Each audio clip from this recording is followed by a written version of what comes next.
Hey guys, welcome to Just Sleep Stories, and tonight we're doing something truly special, something that hits different, something that touches the soul of every single person alive who has ever, just once, craved a cold beer after a long day and thought, thank God that's legal. Because tonight we are talking about Prohibition, the 13 years America spent trying to outlaw alcohol, accidentally inventing organised crime, and collectively losing its mind in the most spectacular, bourbon-soaked, FBI-baffling way imaginable. Now, before you get comfortable, take a second to like the video and subscribe, but only if you actually enjoy what I do here. A few of you have been suggesting this topic for a while now, and honestly, I love you for it. Drop a comment telling me where you're listening from and what time it is. It's always 2 a.m. somewhere, and somehow that person is always the most committed listener we have. Respect. And now, before we dive in, let me just fill your brain with a few questions, because honestly, they've been living rent-free in mine ever since I started researching this. Did you know that the United States government, the actual official United States government, once poisoned its own alcohol supply to stop people from drinking it, and that people drank it anyway? Have you ever wondered what it felt like to walk into a speakeasy, give a secret password and pretend you were a completely normal person just happening to consume illegal beverages behind a fake bookshelf at 11 on a Tuesday? What happened to all the bartenders? Where did they go? Did they just update their resumes to say, previously employed in beverage arts, currently pivoting to crime? Could you have survived 13 years without a single legal drink? Or would you have cracked by week 2 and started fermenting your own bathtub gin in the garage? And what exactly do you do when the very people meant to enforce the law are the ones buying the drinks? Congratulations. You have just woken up in 1920. The year is fresh, the law is new, and the last legal glass of whiskey in America was poured at midnight. Your neighbour just converted his basement into a saloon. Your local pharmacist is suddenly very busy, and somewhere nearby, a man named Al Capone is getting very, very rich. Good luck out there. Let's set the scene. It is January 16th, 1920, the stroke of midnight, and across the entire United States of America, the manufacture, sale, and transportation of intoxicating liquors has just been made officially, federally, constitutionally illegal. Bars that had been open for decades flipped their signs and locked their doors. Bottles were drained, glasses were slammed, and somewhere in New York City, a man reportedly wept openly into his last legal pint of beer, like he was saying goodbye to a dear friend, which, in fairness, he was. The 18th Amendment had been ratified the previous January, and then the Volstead Act swooped in to actually define what intoxicating meant. Anything over 0.5% alcohol, and to spell out the punishments for anyone who got creative.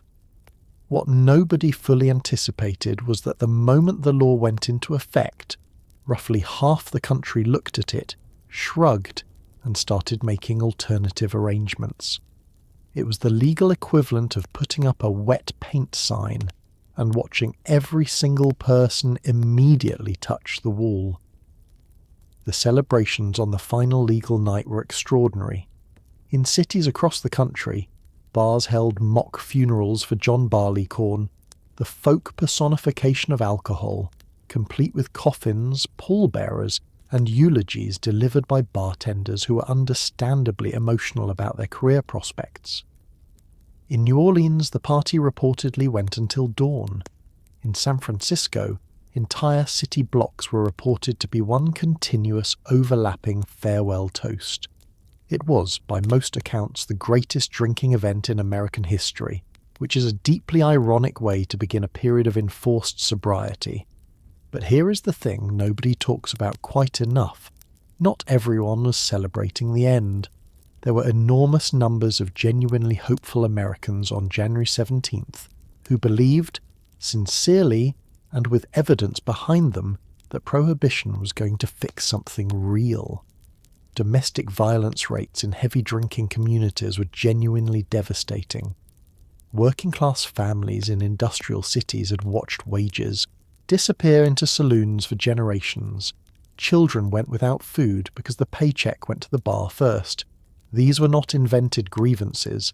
The temperance movement had not spent 100 years organising based on nothing. So the morning of January 17th, 1920 was two different mornings simultaneously. In one America, it was a morning of genuine relief, a morning where something terrible had finally been addressed, where the corner saloon was dark for the first time in living memory, where the streets were quiet in a way that felt like possibility. In another America, and this was a large, loud, extremely thirsty America, it was simply the first morning of an extended problem-solving exercise. The problem-solving began almost immediately. Within days, reports began filtering in of illegal alcohol sales across the country. Within weeks, the first speakeasies were operating. Within months, organised distribution networks were functioning with an efficiency that would have impressed any legitimate logistics operation. The Prohibition Bureau, the agency tasked with enforcement, had a budget of roughly $2 million for a country of 100 million people, which works out, if you're curious, to about 2 cents per American, which is how seriously the government intended to take this. What the architects of Prohibition had fundamentally misread was not the desire to drink.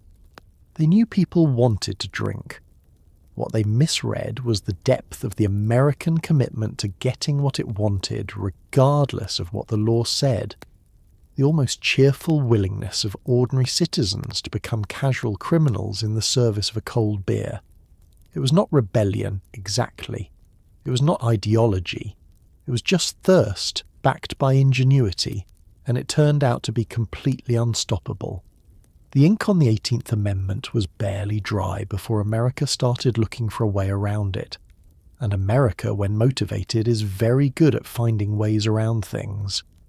To understand how America managed to ban alcohol, you have to rewind about 100 years, because this wasn't a decision made in a week over a heated congressional lunch.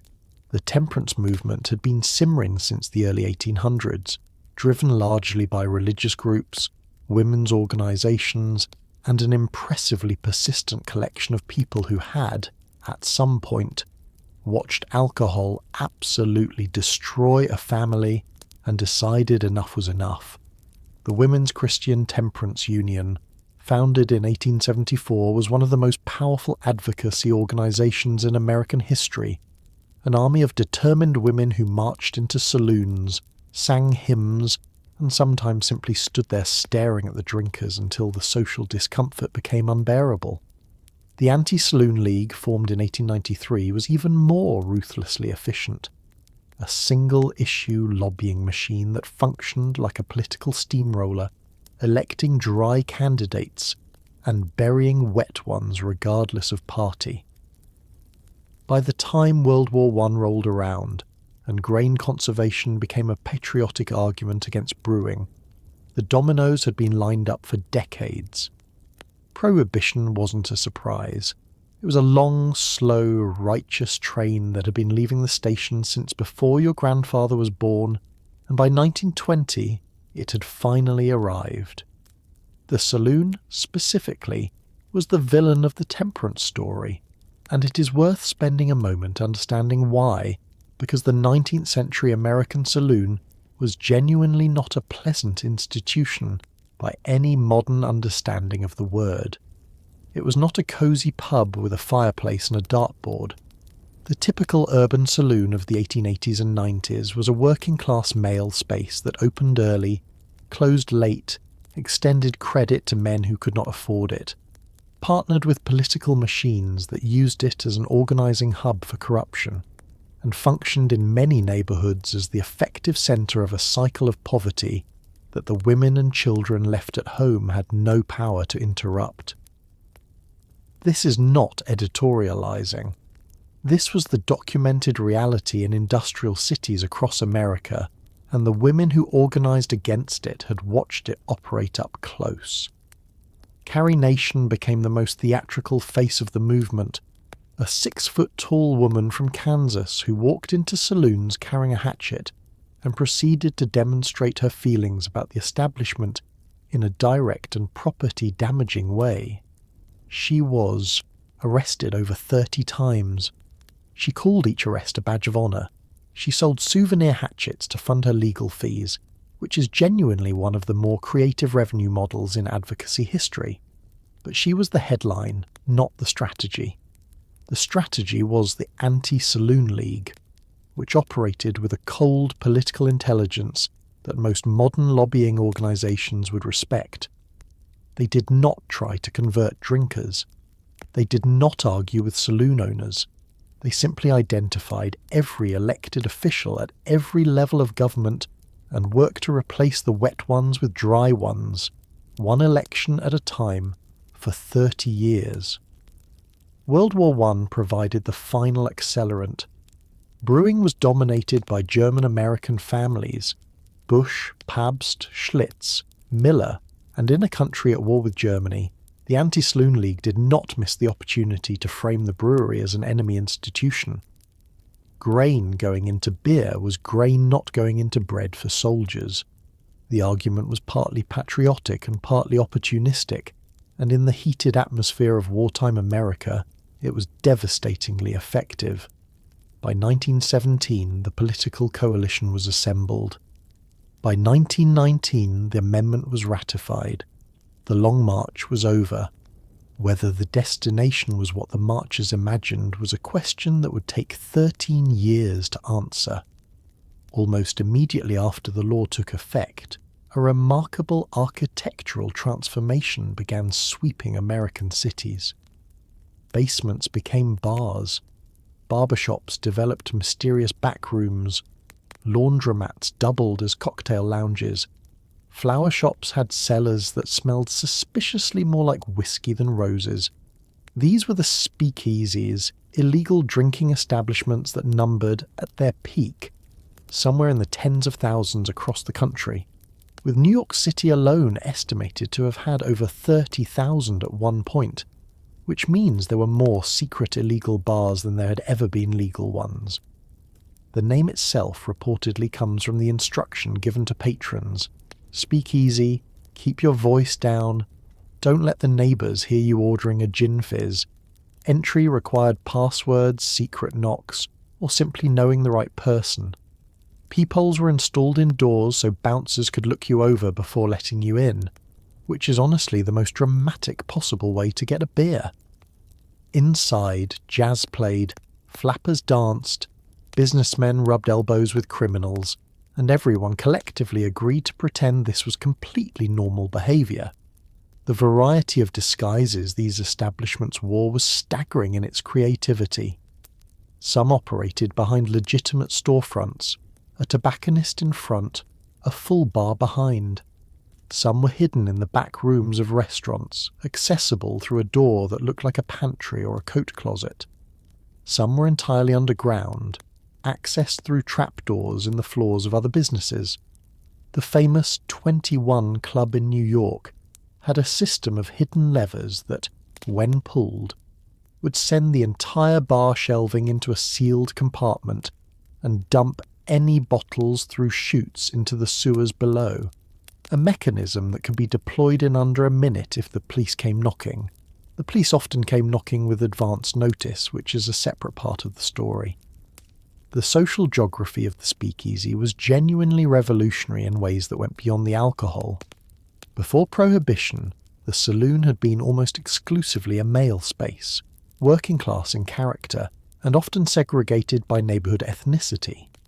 The speakeasy scrambled all of this. Because it was illegal, it operated outside the normal social hierarchies. Women came, flappers, yes, but also working women, society women, women who simply wanted a drink and found the underground club more interesting than their parlours.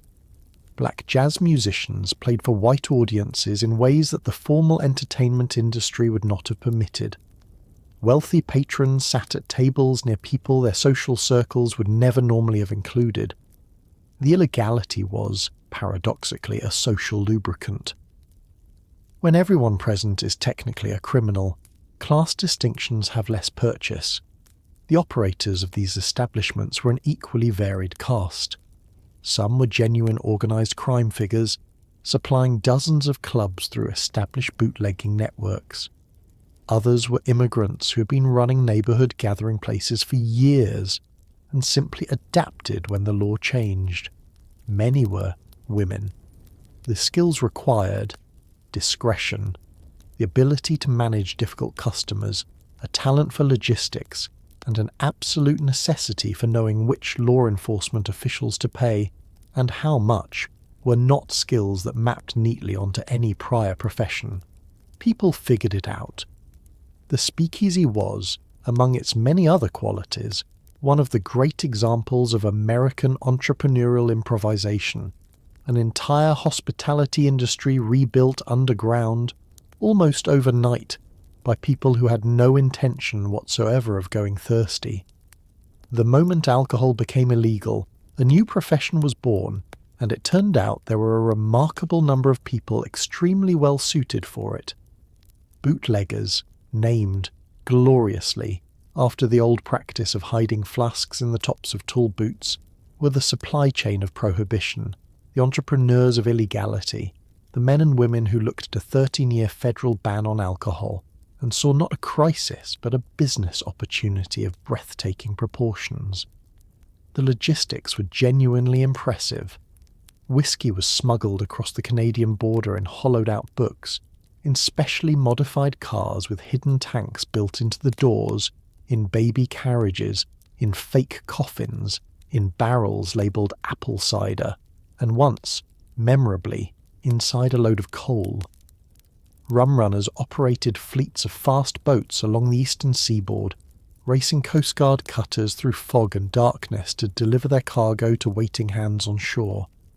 Supply chains that would make a modern logistics company weep with envy were assembled, maintained, and operated by people who had, in many cases, been farmers or tradesmen the week before. The automobile was the bootlegger's essential tool, and the bootlegger's relationship with the automobile produced some of the most creative mechanical engineering of the era. Cars were modified with hidden compartments in the doors, the seats, the floorboards, and beneath false trunks. Specially built vehicles carried tanks concealed within their frames that could hold hundreds of gallons of liquid while appearing from the outside to be an ordinary delivery truck. The drivers of these vehicles became skilled at routes, timing, and the particular art of looking boring, because the most dangerous thing a bootlegger's driver could do was attract attention. Normal-looking trucks, normal-looking routes, normal-looking everything. The shipment that got caught was the one that stood out. It is also worth noting that the bootlegging economy created one of the earliest versions of what we now call a gig economy. Around every major distribution operation was a constellation of loosely affiliated workers, lookouts who watched for police patrols, drivers who asked no questions in exchange for flat fees, warehouse workers who stored product and pretended not to know what it was, bar owners who bought from whichever supplier offered the best price that week. Very few of these people considered themselves criminals in any meaningful sense. They were people doing jobs that paid well, in an economy where well-paying jobs were not always easy to find, for a product that their neighbours wanted and were going to obtain regardless. The wholesale price differentials were extraordinary. A gallon of industrial alcohol that cost about 50 cents to produce could be redistilled, flavoured, and sold to a speakeasy for several dollars, which would then charge its customers several more dollars per drink. The markup at each stage of the supply chain was enormous, which is why so many people were willing to absorb the legal risk. The potential consequences, fines, prison, were, in a corruption-soaked enforcement environment, often theoretical. The potential profits were immediate and real. Basic economics, applied to illegal beverages, produced exactly the predictable result. If prohibition had a face, It was round, well-fed, expensively dressed, and wore a hat tilted at a very specific angle of confident menace. Al Capone is arguably the most famous criminal in American history, and he was almost entirely a product of Prohibition. Born in Brooklyn in 1899 to Italian immigrant parents, Capone was working as a small-time street tough before he was 20, got recruited by organized crime in New York, and then moved to Chicago in the early 1920s, just as Prohibition was making the illegal alcohol trade worth hundreds of millions of dollars a year. What followed was one of the most extraordinary criminal careers in history. Capone built an organization that controlled breweries, distilleries, speakeasies, gambling dens, and corrupt city officials across an entire metropolitan area, generating estimates of $60 million a year at the operation's peak, which in today's money is a number that should make your eyes water. He was also, in a detail that history cannot quite explain, famous for running one of the best soup kitchens in Chicago during the Great Depression, feeding thousands of people a day for free, which made him genuinely popular among the poor, even as he was genuinely terrifying to everyone else. Capone's Chicago operation was not built on violence alone. It was built on organization, bribery, and a remarkably clear-eyed understanding of how power actually functioned in an American city. He did not merely corrupt officials, he essentially purchased departments. The Chicago police force in certain districts was so thoroughly on Capone's payroll that it functioned as a private security operation for his business interests. Politicians received campaign contributions. Judges received quieter expressions of gratitude. The violence, and there was considerable violence, was mostly reserved for rival organizations that refused to accept the terms Capone offered, which were essentially, work with us or work against us, but understand clearly what working against us means. The St. Valentine's Day Massacre of 1929 is the event most people associate with Capone, and it deserves its reputation as one of the most audacious acts of criminal violence in American history.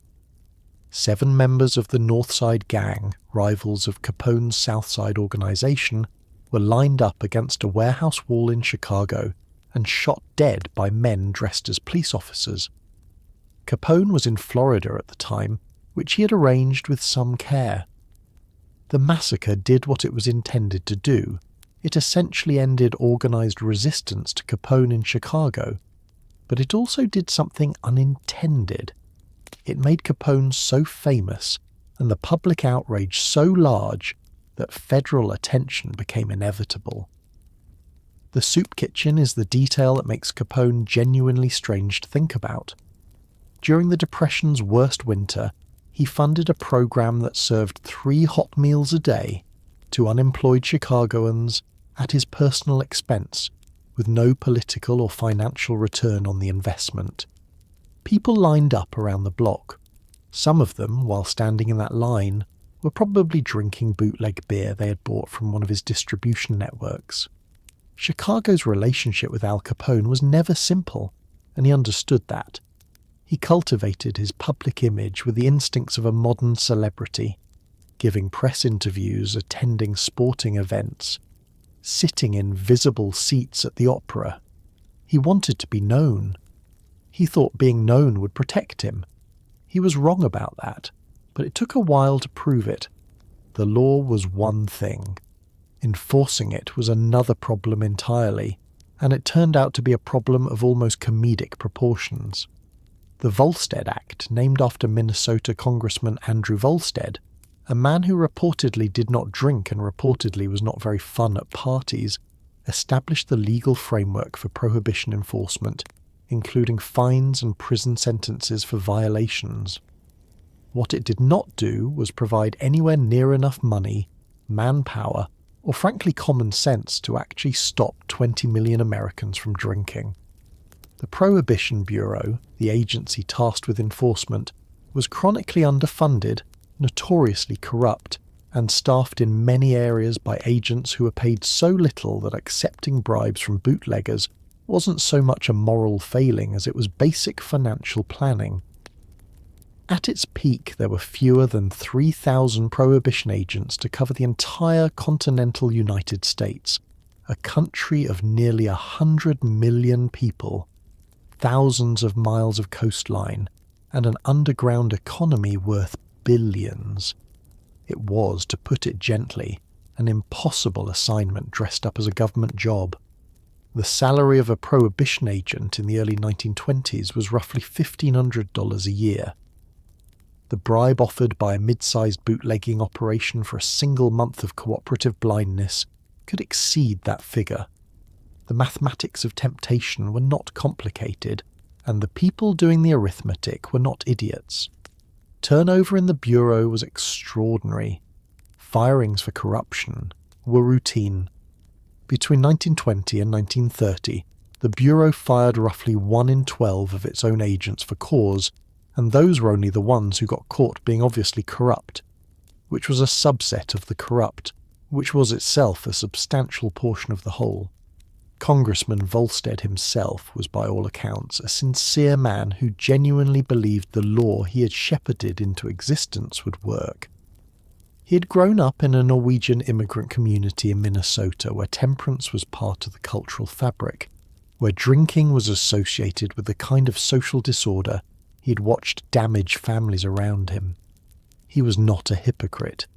He was simply someone who had applied the values of a specific community to the entire diverse, sprawling, deeply heterogeneous United States of America and expected the same results, which is the kind of categorical error that looks obvious in retrospect and feels completely reasonable at the time. The Bureau's structural problems went beyond pay. It was, for most of its existence, housed within the Treasury Department, which created jurisdictional confusion with Customs, the Coast Guard, and the Justice Department. Cases were built and then lost because different agencies had collected evidence under different legal standards. Prosecutions fell apart. Bootleggers hired excellent lawyers they could afford to, and those lawyers became skilled at finding the procedural cracks in cases assembled by underpaid, under-equipped agents. The legal system, built for normal crime volumes, was not designed to process the number of Prohibition cases that were theoretically possible if enforcement had been taken seriously, which meant that even the cases that survived a prosecution often resulted in fines rather than prison sentences, which bootleggers simply absorbed as a cost of doing business. Here is a thing that happened with remarkable regularity during Prohibition. A bootlegger would get arrested, go to court, and discover that the judge, the prosecutor, and several of the arresting officers had all been in his speakeasy the previous weekend. The corruption that Prohibition enabled was not merely widespread, it was structural, systematic, and frankly embarrassing at a national scale. Chicago's police department was so thoroughly soaked in bootleg money that the chief of police at one point reportedly had more money in his personal bank account than his entire career's salary could explain. City mayors in major urban centres across the country were on the payroll of organised crime. Federal judges were bribed. Customs officials looked the other way at the border. Coast Guard officers developed mysterious eye trouble when rum runners passed their patrols. This was not a few bad apples. This was a barrel, and the barrel was full of whiskey, and everyone was drinking from it while wearing their official government uniforms. The corruption operated on multiple levels simultaneously, which made it almost impossible to address from within. At the street level, beat cops received weekly cash payments from speakeasy operators in exchange for advance warning of raids and general non-interference. This was so normalized in cities like New York, Chicago, and Detroit that operators simply factored it into their operating budgets as a line item, call it a licensing fee paid to an unofficial licensing authority. If a new cop was assigned to a beat that included a speakeasy, the owner would introduce himself and the arrangement within the first week. If the cop refused, there were ways of ensuring he was reassigned somewhere less interesting. At the political level, the connections ran deeper and were harder to document. mayors, city council members, and state legislators who were publicly supportive of prohibition, who gave speeches about moral uplift and the ruin of the saloon, were in many documented cases receiving money from the same bootlegging organisations that were supplying the speakeasies in their districts. The hypocrisy was not even particularly well hidden. It was simply understood by everyone involved that public performance and private reality were different things, and that confusing the two was naive. The most damaging long-term consequence of Prohibition-era corruption was not the corruption itself, but what it did to public trust in institutions. When a generation of Americans watched police officers, judges and politicians openly collaborate with criminal enterprises while publicly professing to enforce the law, the lesson absorbed was not a specific political lesson but a general one. That authority figures said one thing and did another, that the law was applied selectively based on money and connection, and that the gap between official America and actual America was vast. This lesson outlasted Prohibition by decades. The cynicism it produced, the reflexive American distrust of government that sometimes reads as a cultural trait, has roots that run directly back through the speakeasy door. The Volstead Act, in its infinite wisdom, included a number of exceptions to the alcohol ban, and Americans, being Americans, immediately exploited every single one of them with tremendous creativity and zero shame. One of the most spectacular loopholes was medicinal alcohol. Physicians were legally permitted to prescribe whiskey for a variety of conditions: heart disease, anxiety, depression, the flu, and an impressively flexible category of ailments that seemed to expand dramatically after 1920. Pharmacies that held licenses to dispense medicinal spirits reported increases in prescription traffic. That, statistically speaking, suggested either a sudden catastrophic collapse in American public health or something else entirely. Walgreens, the pharmacy chain, grew from around 20 locations in 1920 to over 500 by 1930, a growth rate that its founders probably would not have predicted quite so confidently had Prohibition not turned the prescription drug counter into the most popular bar in town. Doctors were writing prescriptions at volumes that had no medical explanation.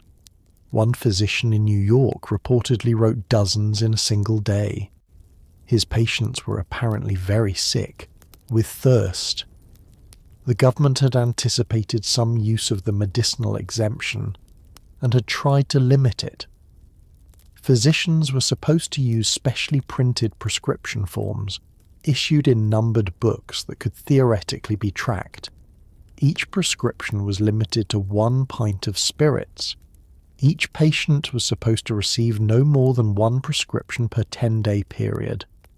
This was a system designed by people who believed that other people would follow rules, which is an optimistic foundation for a regulatory framework.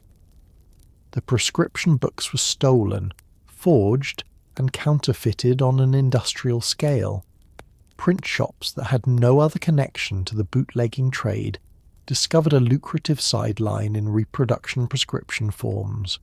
Pharmacies that were nominally dispensing medicinal whiskey were, in many cases, simply operating as off-license liquor stores with a thin veneer of medical paperwork.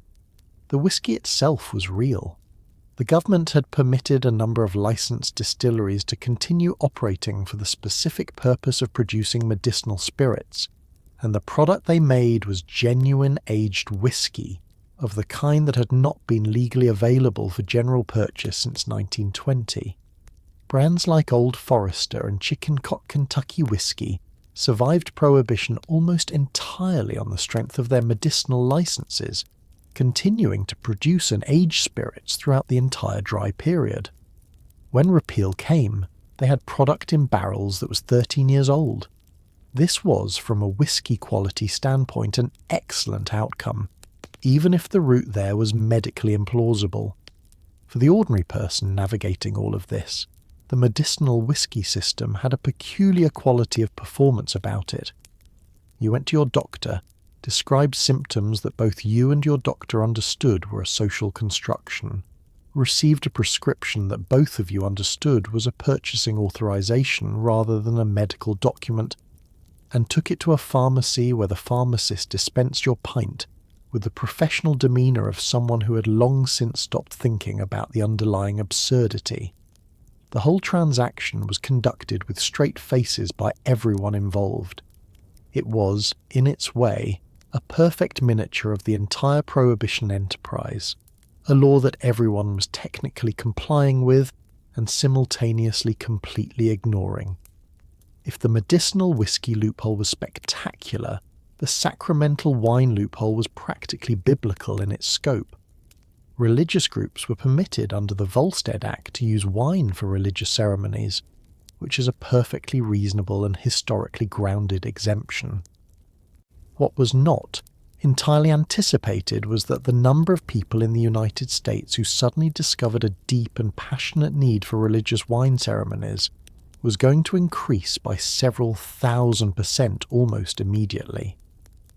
The number of rabbis, priests and ministers licensed to purchase sacramental wine spiked dramatically. The number of new congregations formed in the years after 1920, many of them conveniently requiring regular sacramental wine, was remarkable. Grape growers in California, facing potential ruin when the commercial wine market collapsed, pivoted to selling wine bricks, blocks of concentrated grape juice that came with a small printed note explaining that you should not dissolve this in water, add yeast, and leave it in a warm place for 21 days, or it would ferment into wine, which was illegal. The note was technically correct. Nobody paid any attention to it. The Jewish community's relationship with sacramental wine during Prohibition was particularly layered. Wine has genuine and ancient religious significance in Jewish tradition, for Shabbat, for Passover, for numerous other observances, so the exemption was not manufactured.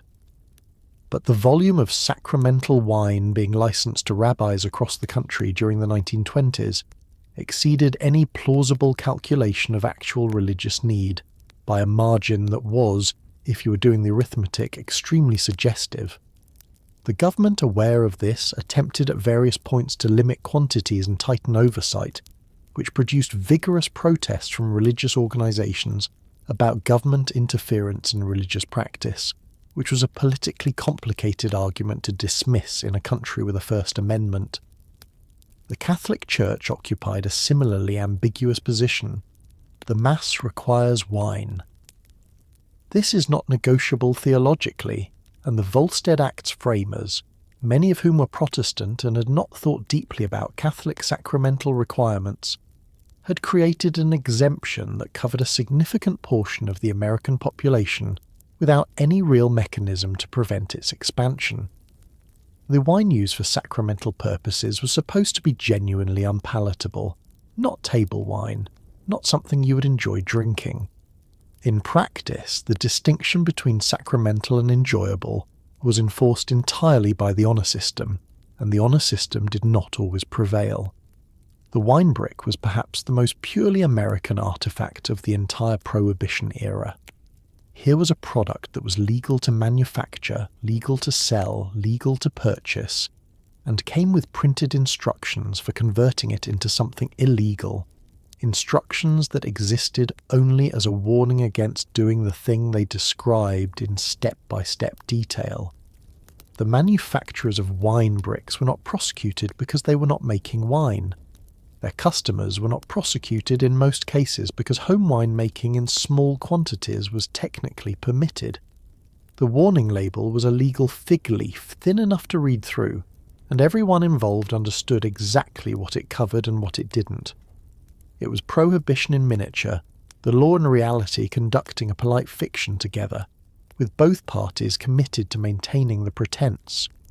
While the professionals were running their vast bootlegging operations, ordinary Americans were making their own deeply personal contributions to the underground alcohol economy, primarily in their basements, their bathtubs, their attics, and occasionally in corners of their garages that they hoped their wives would not notice.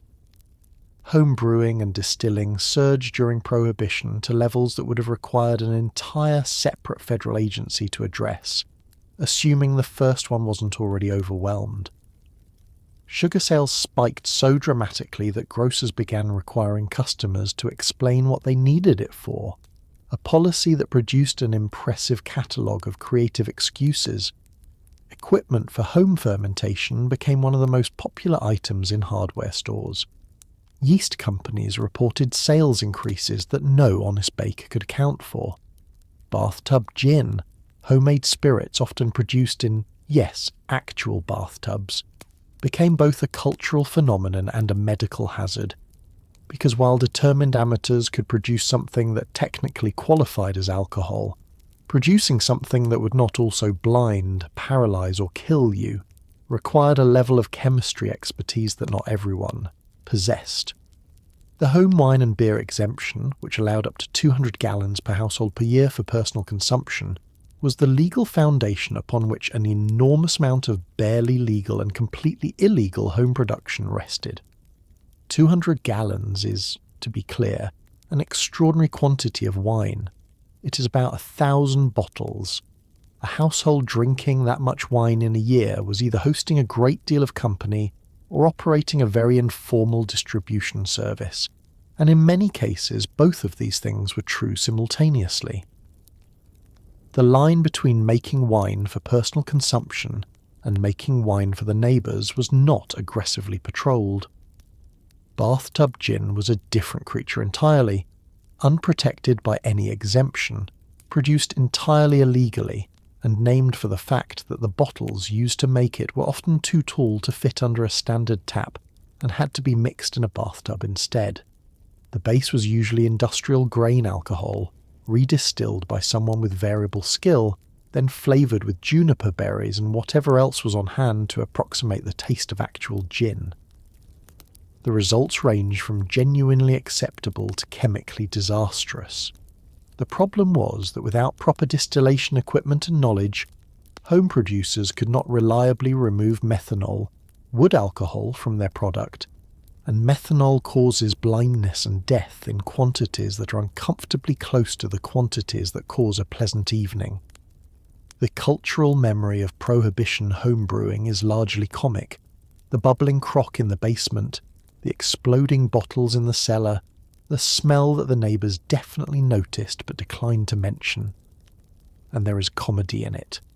There were genuinely absurd incidents of amateur chemists producing beverages of such spectacular awfulness that the only explanation for their continued consumption was that the alternative was sobriety.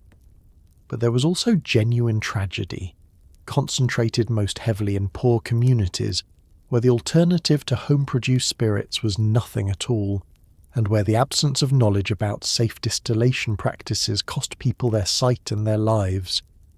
The bathtub gin that wealthy New Yorkers drank in speakeasies and found thrillingly transgressive was a different product, made by different people with more resources than the homemade spirits that were the only available option in poorer neighbourhoods.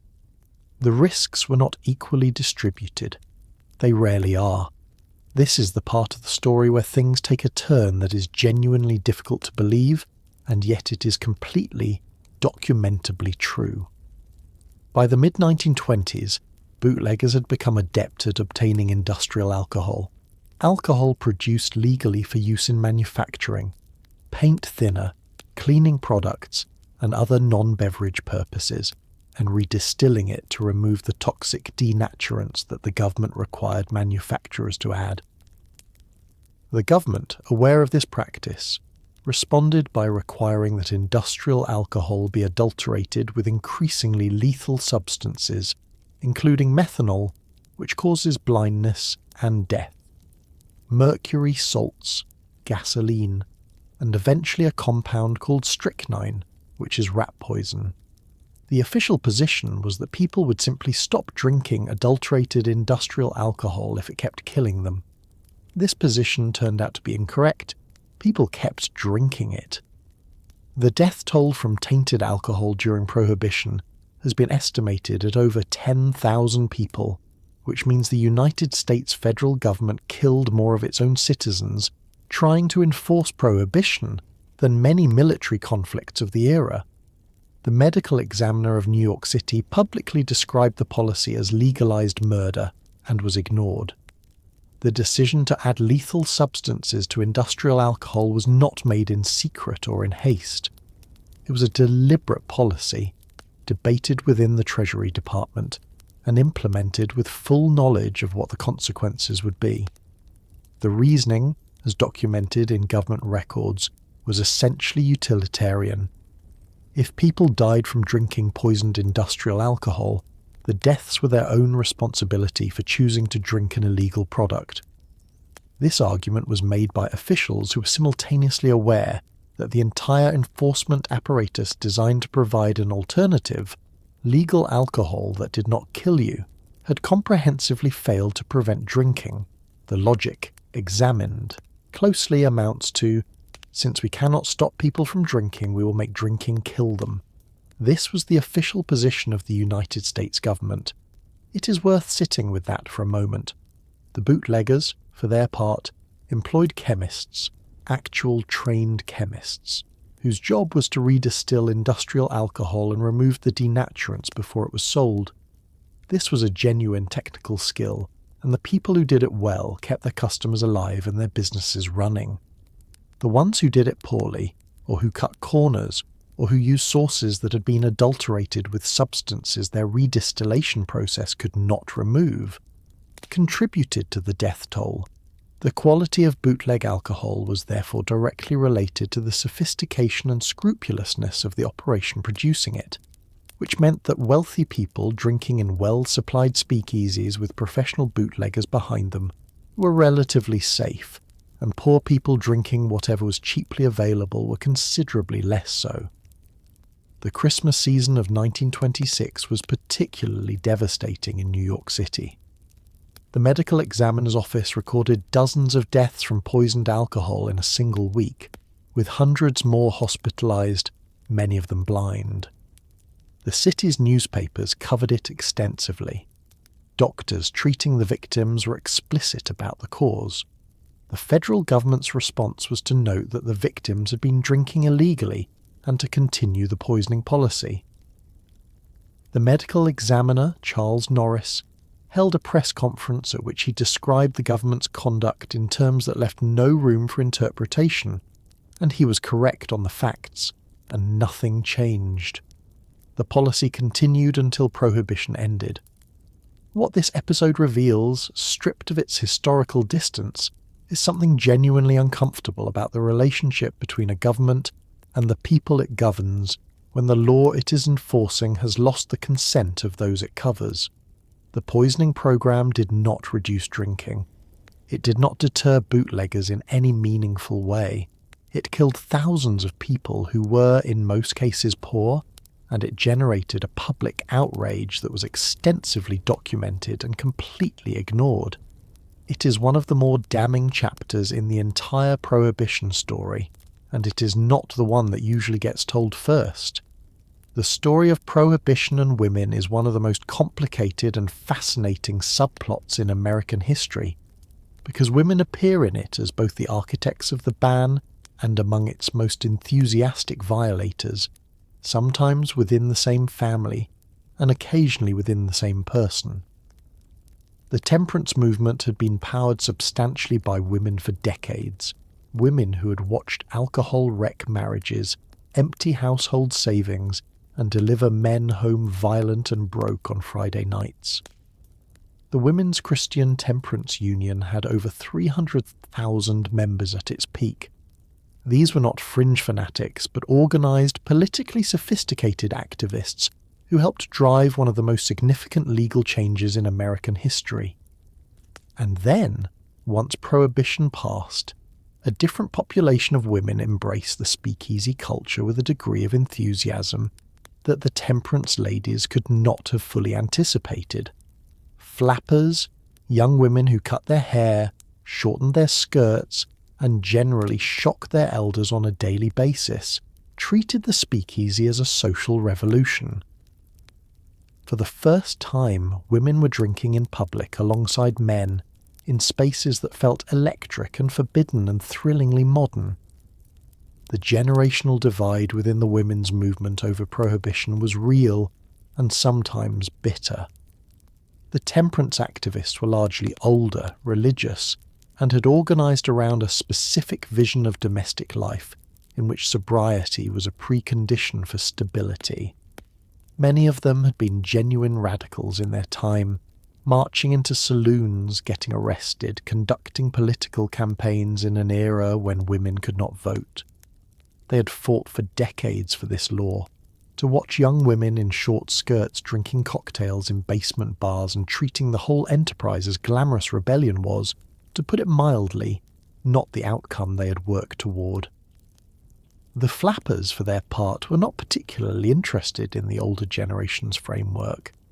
The speakeasy represented something specific to them, a public space where they could be present, visible, and treated as participants rather than as objects of protection.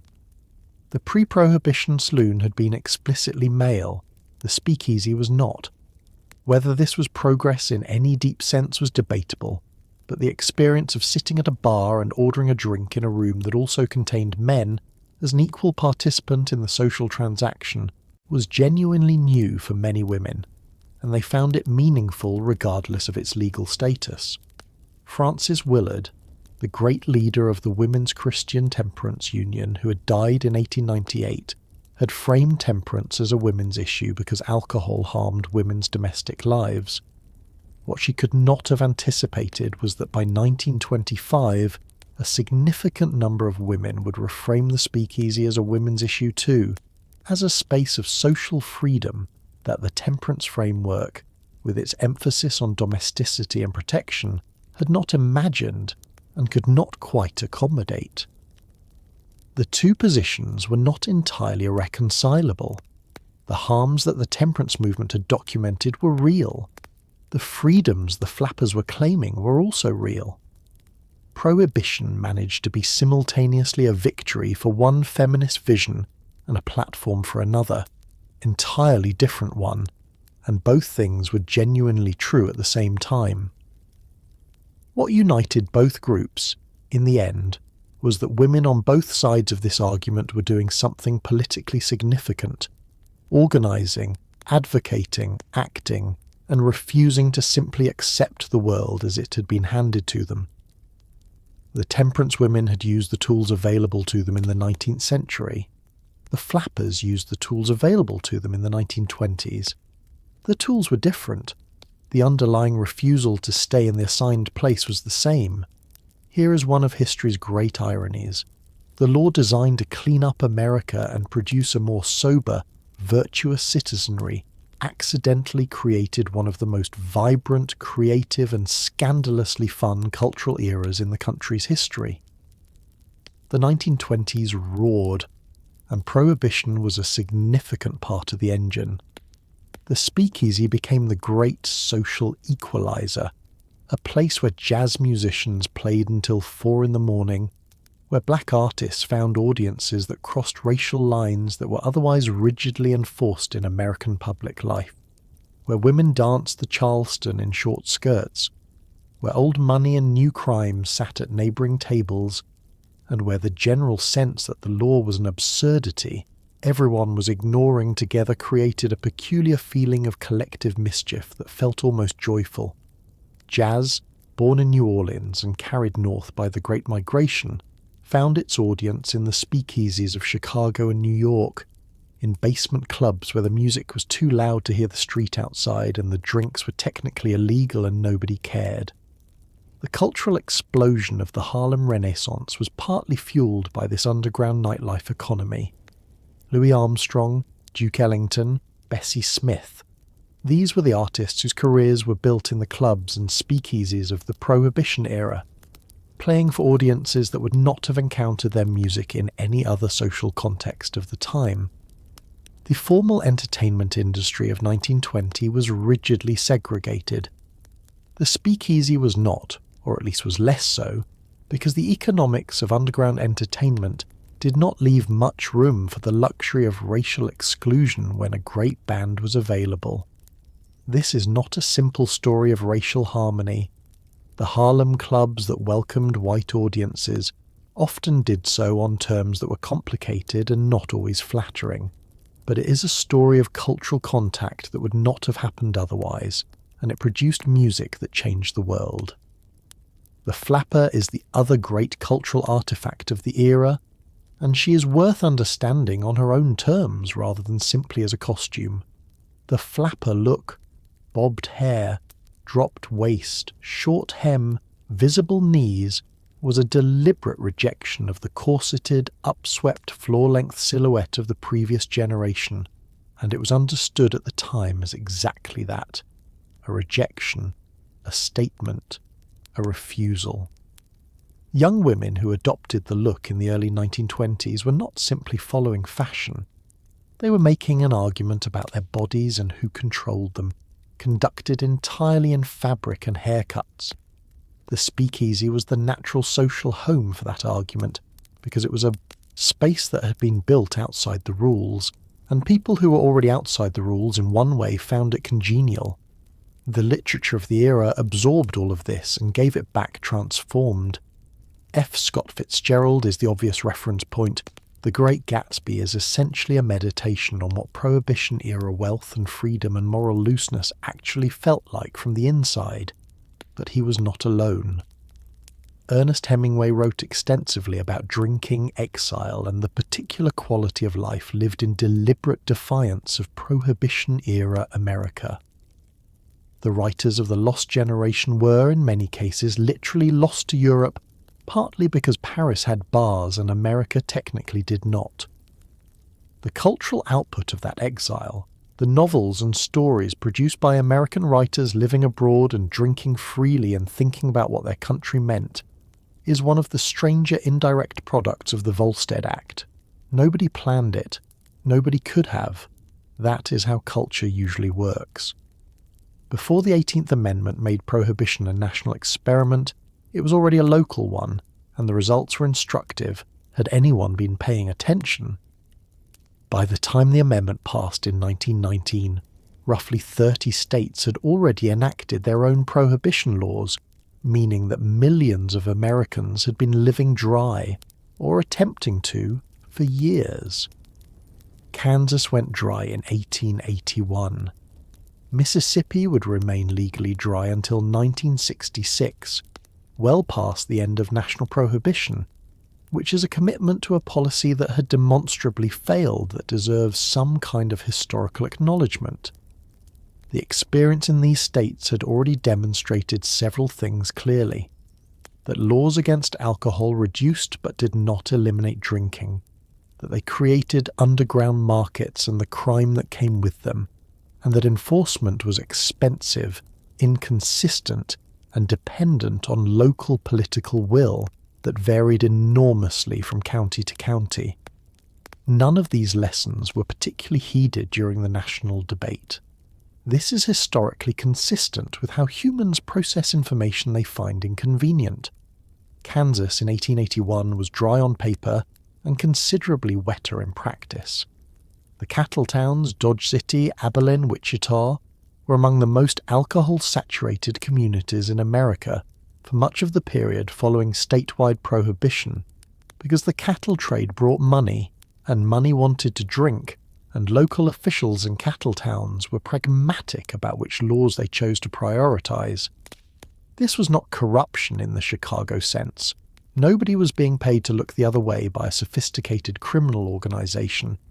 It was simply the grassroots American tradition of deciding that a law applied to someone else in some other place and conducting life accordingly. The experience of Oklahoma is particularly instructive. Oklahoma entered the Union in 1907 as a dry state. Prohibition was written into its constitution, a condition partly demanded by federal authorities who were concerned about the effects of alcohol on Native American populations in the territory.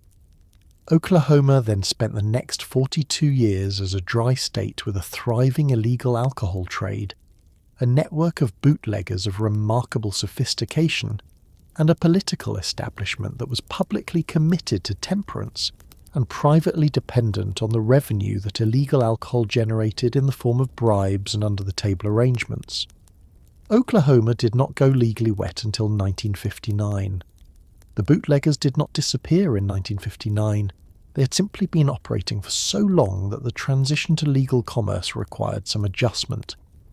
What the pre-prohibition state experiments demonstrated, had the national debate engaged with them honestly, was that the relationship between a law and the behaviour it is trying to regulate is complicated by culture, economics, and the fundamental stubbornness of human desire.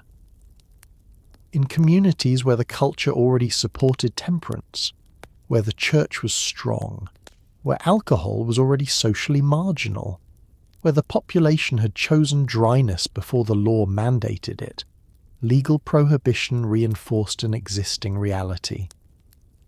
In communities where the culture did not support temperance, the law simply created a business opportunity for whoever was willing to supply what the community wanted. This was not a surprising finding. It was the consistent finding of every state-level prohibition experiment. It was ignored. Canada, which did not ban alcohol nationally, and in fact had provinces that remained quite enthusiastically wet throughout the entire American Prohibition period, occupies a special place in this story as the friendly northern neighbour who spent 13 years essentially operating a drive-through window for American bootleggers. The Detroit River, which separates Michigan from Ontario at its narrowest point by less than a mile, became one of the busiest smuggling corridors in history. Small boats crossed in darkness carrying cases of Canadian whiskey. In winter, when the river froze, horse-drawn sleds crossed on the ice. Tunnels were reportedly dug beneath the river. One newspaper estimated that at the peak of Detroit's rum-running trade, 75% of Canada's liquor exports were going into the United States, a statistic that Canada's distillers found extremely profitable and declined to comment on publicly. Seagram's, Hiram Walker, and other Canadian distillers expanded dramatically during Prohibition, building capacity specifically to serve a market that was technically illegal but practically enormous. The Canadian government's position throughout Prohibition was a masterpiece of diplomatic poker face convenience. Officially, Canada was not in the business of supplying illegal alcohol to the United States. Canada had its own complicated relationship with temperance. Several provinces went dry during the same period, and the national debate mirrored in muted form some of the American arguments. But the export of Canadian alcohol to the United States was not illegal under Canadian law, even when everyone involved understood perfectly well where it was going and what it was going to be used for. Canadian distillers sold their product legally in Canada to buyers who then transported it across the border illegally. The legal violation happened on the American side. The profit accumulated on the Canadian side. This arrangement suited everyone Canadian enormously. Sam Bronfman, the founder of Seagram's, built one of the great fortunes of the 20th century during Prohibition, and the story of how he did it is the story of Canadian Prohibition-era commerce in miniature. Bronfman's family had been in the hotel and liquor business in Saskatchewan, and when Canadian prairie provinces went dry in the late 19-teens, he pivoted to mail-order liquor sales, then to operating what he called boozoriums, establishments just outside dry province boundaries where customers could purchase and consume legally. When American Prohibition created a vast new export market, Seagram's was positioned to supply it. The company grew from a small regional operation into one of the largest distillers in the world, and it did so almost entirely on the strength of a demand that the Volstead Act had created and the American enforcement apparatus could not suppress. The Detroit River crossing was the most concentrated example of Canadian border traffic, but the entire 4,000-mile border was active. In Vermont, Quebec whiskey flowed south through forests and farm roads. In Washington state, British Columbia beer crossed through orchards and rural highways. The border was simply too long, too remote in too many places, and too thoroughly monitored by officials who were sometimes on the receiving end of the traffic they were meant to stop. The customs agents stationed at border crossings were paid on the same general salary scale as Prohibition Bureau agents, which means the mathematics of bribery were equally straightforward on the northern frontier. Some held the line, many did not, and they were not by any measure the most important line being crossed. Along the eastern seaboard, a different kind of prohibition drama was playing out on the open water, and it had all the elements of an adventure novel except that it was real. It involved federal law enforcement, and the outcome was largely embarrassing for the side with the official uniforms. Rum Row, a line of ships anchored just outside the 3-mile limit of American territorial waters, technically in international waters, and therefore technically legal, was a floating liquor superstore that operated openly off the coasts of New York and New England for most of the 1920s. Ships from the Bahamas, Bermuda, Canada and Europe sat loaded with cases of whiskey, rum, gin and champagne, and small fast boats would race out, load up and race back to shore under cover of darkness. The Coast Guard, massively outgunned and outpaced, attempted to intercept these operations with vessels that were slower, older, and considerably less motivated than their opponents. Congress eventually expanded the territorial limit to 12 miles to push Rum Row further out, which just meant the fast boats needed more fuel. The rum runners' vessels were engineering marvels of the underground economy. Standard fishing boats and pleasure craft were retrofitted with the most powerful marine engines available, stripped of everything unnecessary to reduce weight, and optimized for a single purpose: moving as fast as possible over a short distance while carrying as much cargo as possible. Some of these boats could exceed 30 knots, which was considerably faster than anything the Coast Guard had in its regular fleet in the early 1920s. The rum runners knew the local waters intimately. Every shoal, every fog bank, every tidal pattern that could be exploited to confuse a pursuer. The Coast Guard knew these waters too, but knowledge was not the same as speed, and speed was what mattered at 2 a.m. in the fog off Montauk. Congress, recognizing the equipment disparity, eventually funded a shipbuilding program to give the Coast Guard faster vessels, and a genuine technological arms race developed over the course of the decade. The rum runners would acquire faster engines, the Coast Guard would acquire faster cutters, the rum runners would acquire even faster engines. It was an expensive cycle that consumed federal money and bootlegger profits in roughly equal measure, with the net result that both sides got considerably faster and the alcohol kept moving. At the same time, congressional negotiators worked to extend American territorial waters from 3 miles to 12, forcing Rum Row further offshore. The rum runners extended their range. The game continued. What the Rum Row operation demonstrated, better than almost any other aspect of prohibition, was the futility of trying to enforce a law through interdiction when the economic incentives on the violating side are large enough and the geography is uncooperative enough.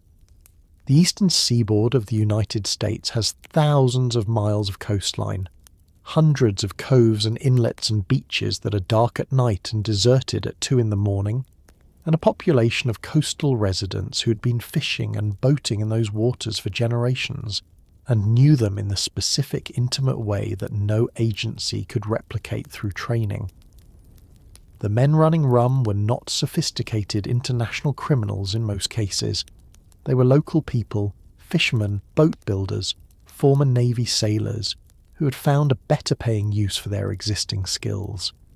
That is not a problem that more Coast Guard cutters was ever going to solve. In a world of corruption so pervasive it had become almost atmospheric, a small number of federal agents managed to maintain something resembling professional integrity, and the most famous of these was a young man from Chicago named Elliot Ness.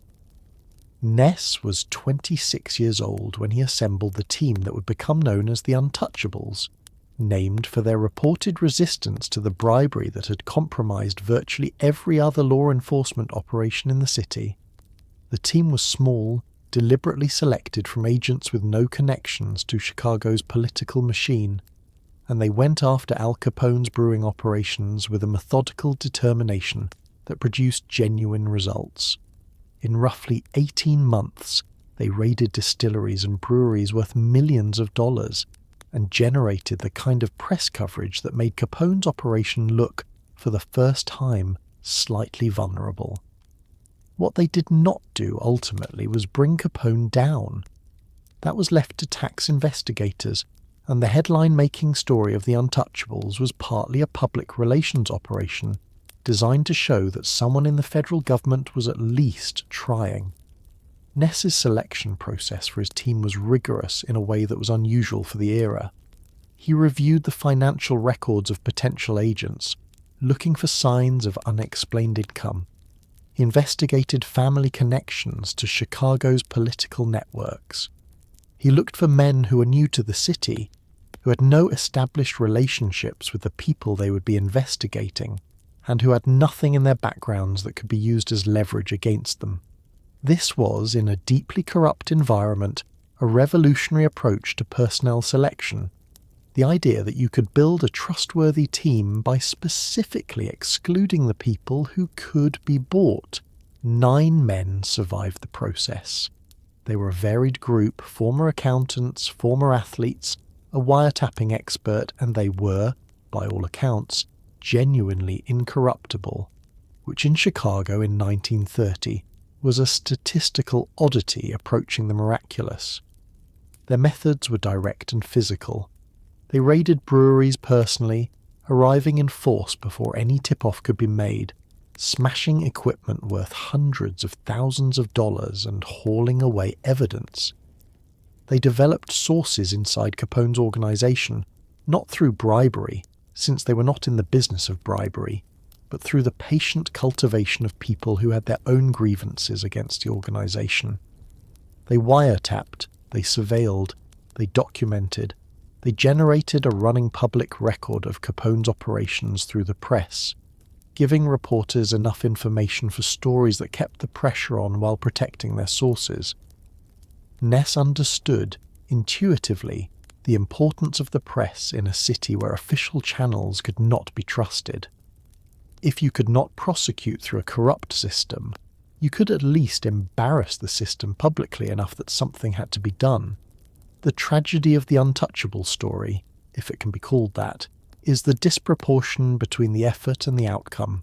9 men working for 18 months under genuine personal risk in a city where corruption was institutional generated millions of dollars in damage to Capone's brewing operations and tremendous public attention.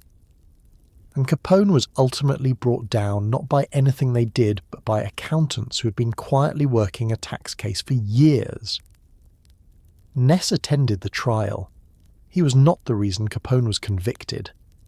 This is not a criticism of Ness. The tax case required the environment he helped create, the public pressure that made prosecution politically necessary. But the disproportion is instructive. Genuine integrity and heroic effort, operating within a broken system, could harass a criminal enterprise. They could not dismantle it. Dismantling it required the system itself to function, and getting the system to function required something that raids and press coverage could not provide: the will of the institution, rather than the courage of a few individuals within it.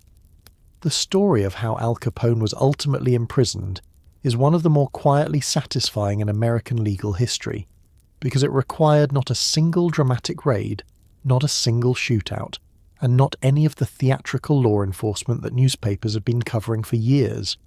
It required accountants. The Internal Revenue Service had been quietly building a case against Capone based on tax evasion, the theory being that if you could prove someone spent and received enormous sums of money and never paid taxes on any of it, that was a federal crime regardless of where the money came from. Capone had made a critical error common to criminals of his era. He had not paid taxes because he had assumed, not unreasonably given the corruption around him, that he was untouchable.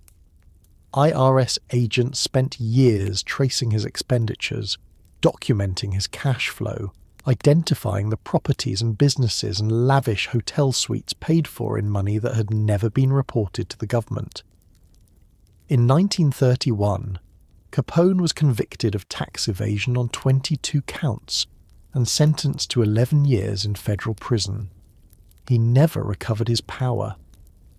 The man who had controlled Chicago's criminal empire for nearly a decade was brought down not by a rival gang or an honest cop, but by paperwork. The investigation was conducted by a small team of IRS special agents led by Frank Wilson, a man described by colleagues as completely without fear and almost entirely without personality, which, in the context of investigating Al Capone, was probably the ideal psychological profile. Wilson spent 3 years going through millions of financial records, following cash through layers of intermediaries, and documenting the flow of money from Capone's operations to Capone's personal expenditures. The challenge was that Capone conducted almost all his business in cash, used intermediaries at every level, and owned almost nothing in his own name. Proving that money was his required constructing a chain of inference that a jury would accept, which meant finding witnesses who could testify to the financial transactions. Witnesses who were, in many cases, people who had excellent reasons not to testify to anything. Several of those witnesses were quietly terrified, and Wilson's management of them was a significant part of how the case was built. Some required considerable persuasion of a legal variety. Others were convinced that their alternatives were worse. One key witness, a bookkeeper named Leslie Shumway, who had handled Capone's gambling operation accounts, was located in Florida, persuaded to cooperate, and kept in protective custody to ensure he survived to testify.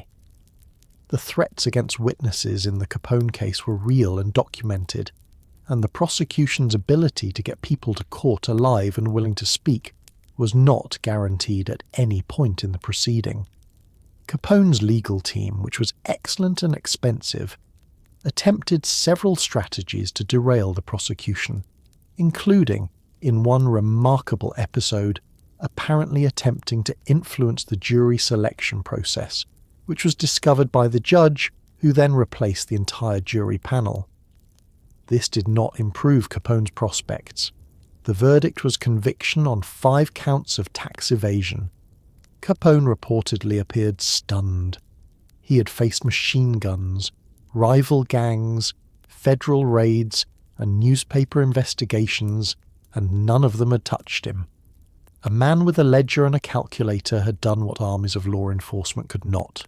It is, in its way, the most American possible ending to the most American possible story, not a shootout, not a dramatic arrest, but paperwork, diligently assembled, finally presented to 12 people in a box who decided that everyone, even Al Capone, had to pay their taxes. The Wall Street crash of October 1929 did not just destroy fortunes and trigger the worst economic depression in American history.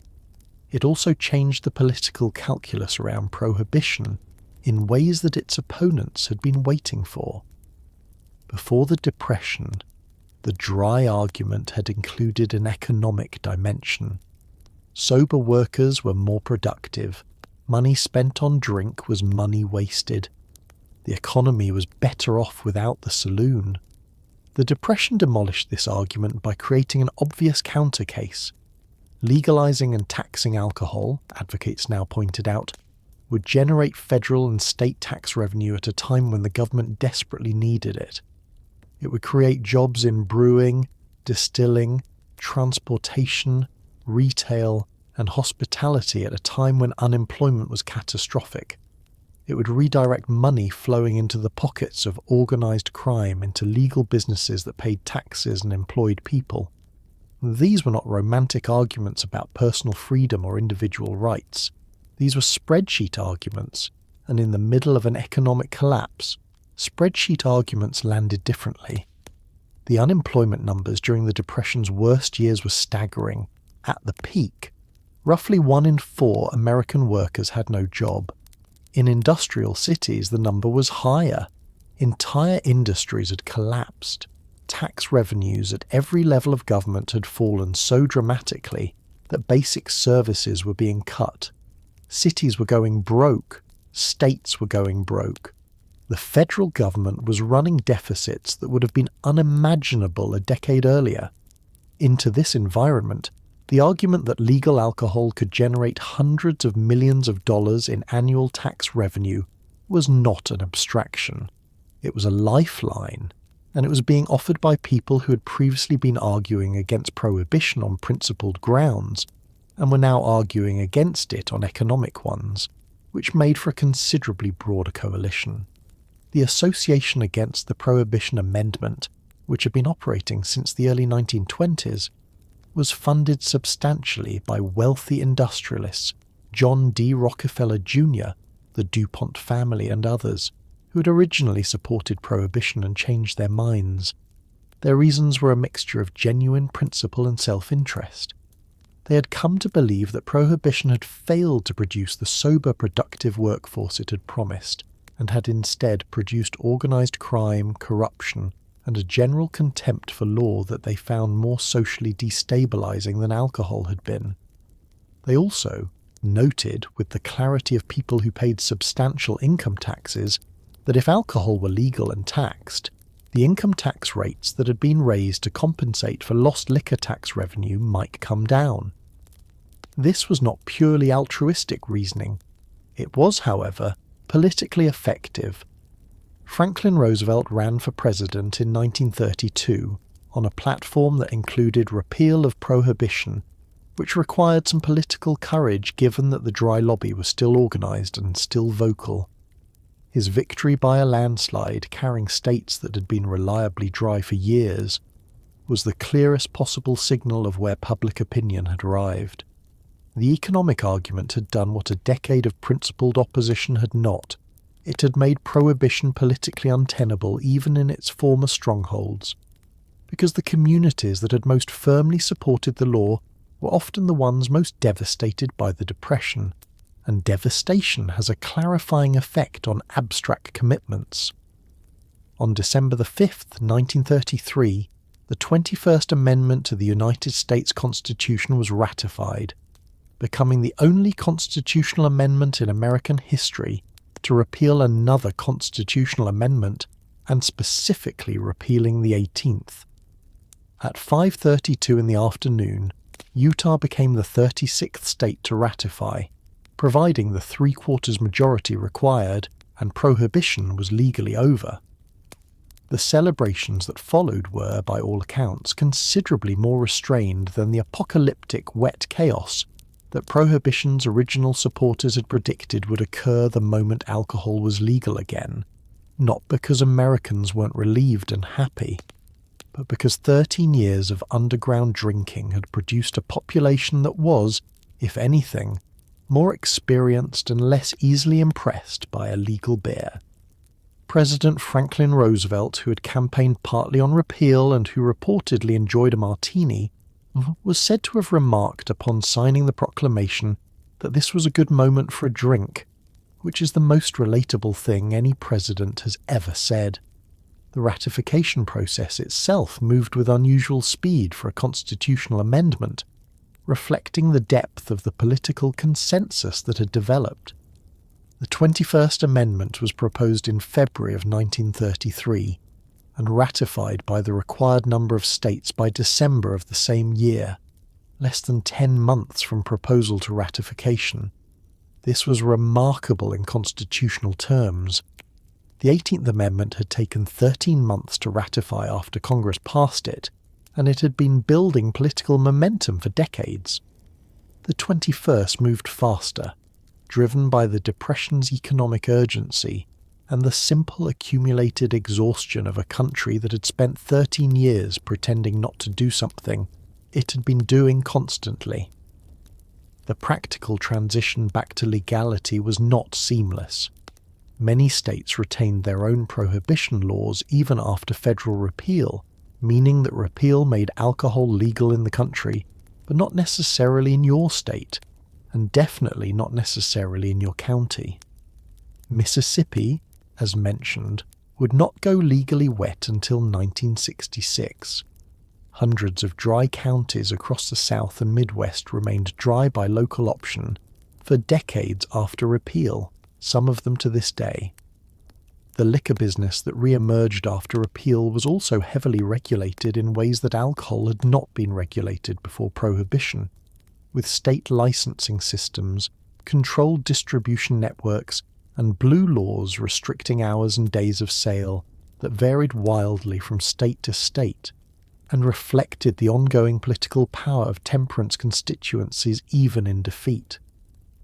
The brewing and distilling industries faced the challenge of rebuilding from essentially nothing. Many of the pre-Prohibition breweries had been demolished, their equipment sold for scrap, their workers dispersed. The ones that had survived by making near beer, a legal low-alcohol product that nobody much wanted, had to retool rapidly.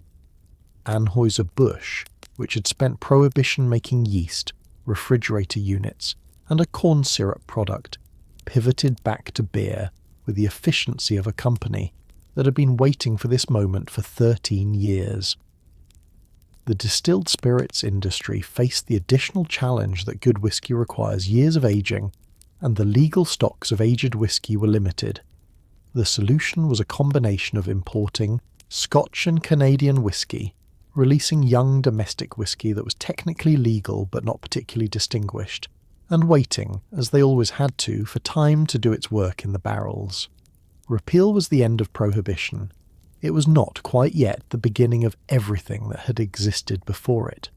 Some things, once broken, take time to reassemble, and the American drinking culture that emerged from the other end of repeal was a different creature than the one that had gone in. Here is the thing about Prohibition that its architects never fully considered. The organisations it built did not dissolve when the law was repealed.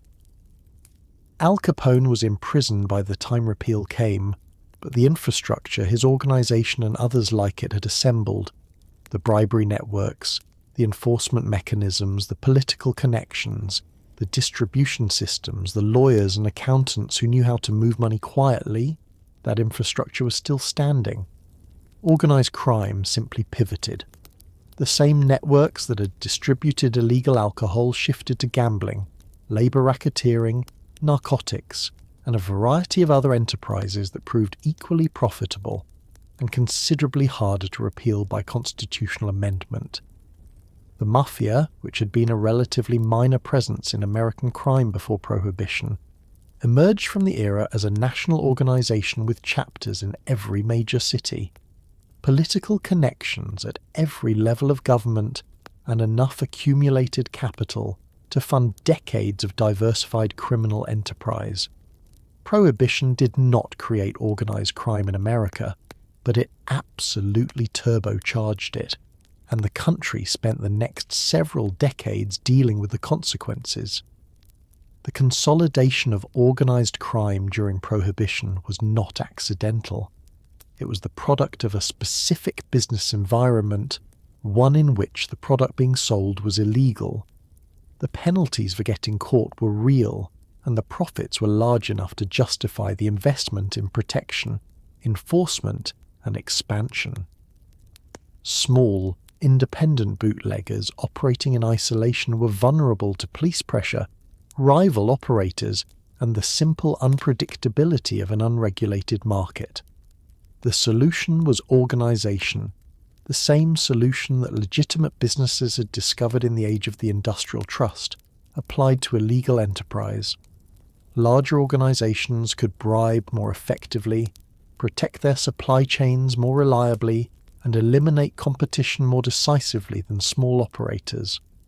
The result, by the late 1920s, was a rationalised criminal marketplace in which a small number of large organisations had divided the country into territories and developed the working relationships necessary to operate across those boundaries.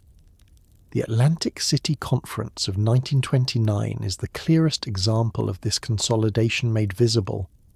In May of that year, the major organized crime figures of the United States, Capone from Chicago, Lucky Luciano, and Arnold Rothstein's successors from New York, and others from across the country, met openly in a resort hotel in New Jersey to discuss the rationalization of their operations. They were not hiding. They arrived openly, stayed in the hotel, and met in conference rooms. Local police were aware of the gathering and did nothing. The conference produced agreements on territorial boundaries, dispute resolution mechanisms, and shared approaches to dealing with law enforcement. It was, in a very real sense, a corporate governance meeting for an industry that had no legal existence. The fact that it could happen openly, in a hotel, in a resort town, with police standing by, tells you something precise and damning about where Prohibition had taken American institutional integrity by 1929. When repeal came, these organizations did not need to reinvent themselves. They had capital, they had networks, they had the corrupted institutional relationships that made operation possible, and they had the experience of managing large illegal enterprises under pressure. Gambling, which was illegal in most states, was the most natural pivot. The infrastructure for numbers running had been operating alongside the alcohol trade for years. Labour racketeering, which involved controlling union leadership and extracting payments from employers in exchange for labour peace, expanded dramatically in the 1930s. Narcotics, which had been a secondary concern, during Prohibition grew significantly after repeal as organisations looked for new high-margin products. The criminal organisations that Prohibition built were, in the most depressing possible sense, too big and too well established to fail. They had been made in America, by America, as a direct consequence of America's most ambitious attempt at moral legislation. They outlasted it by half a century. One of the more unexpected consequences of Prohibition was what it did to California's wine country, and the answer is, in a deeply paradoxical way, it saved it. Before Prohibition, California's wine industry was modest, regionally oriented, and not particularly celebrated. When Prohibition passed, commercial winemaking for beverage purposes collapsed, but then the sacramental wine exemption and the home winemaking loophole created demand for wine grapes that was, if anything, larger than the pre-Prohibition commercial market had been. Home winemaking was technically permitted in quantities up to 200 gallons per household per year, an exemption originally intended to allow immigrant families to make small amounts of traditional table wine, but which in practice meant that an enormous amount of wine grapes was needed legally to serve a market of home producers. California's grape growers, faced with the potential destruction of their industry, pivoted to producing thick-skinned grape varieties that would survive shipping to home winemakers across the country. They planted more vines, not fewer.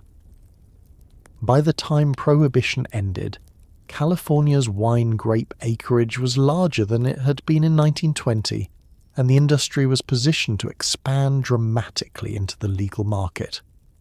The specific varieties that California growers planted during Prohibition were chosen almost entirely for shipping durability rather than wine quality, which had consequences that lasted for decades.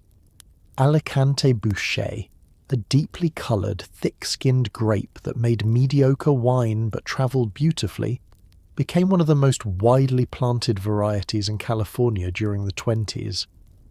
Consumers buying grapes for home winemaking cared about getting the grapes intact, and were willing to accept whatever flavour resulted, which meant that quality was simply not the market's priority for 13 years. This was fine for the growers, who were selling grapes by the ton and getting paid regardless of what the wine tasted like. It was less fine for the long-term quality trajectory of California wine, which arrived at repeal with an enormous quantity of productive vineyard acreage planted with varieties that were not well suited to making distinguished wine. The railroads were essential to the whole operation. Wine grapes grown in Napa and Sonoma could be loaded onto refrigerated rail cars and shipped to home winemakers in New York, Chicago and Boston within days, a logistics capability that had been built for the legitimate fresh produce trade and was now serving the amateur winemaking market with the same efficiency. At the peak of the home winemaking boom in the mid-1920s, California was shipping millions of pounds of wine grapes east every harvest season. The scale of this operation was visible to anyone paying attention.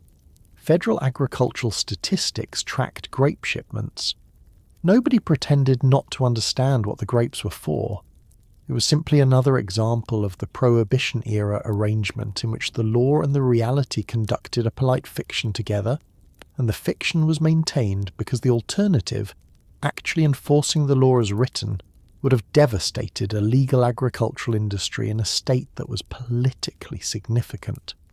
The longer-term legacy of this period for California wine is complicated but ultimately positive.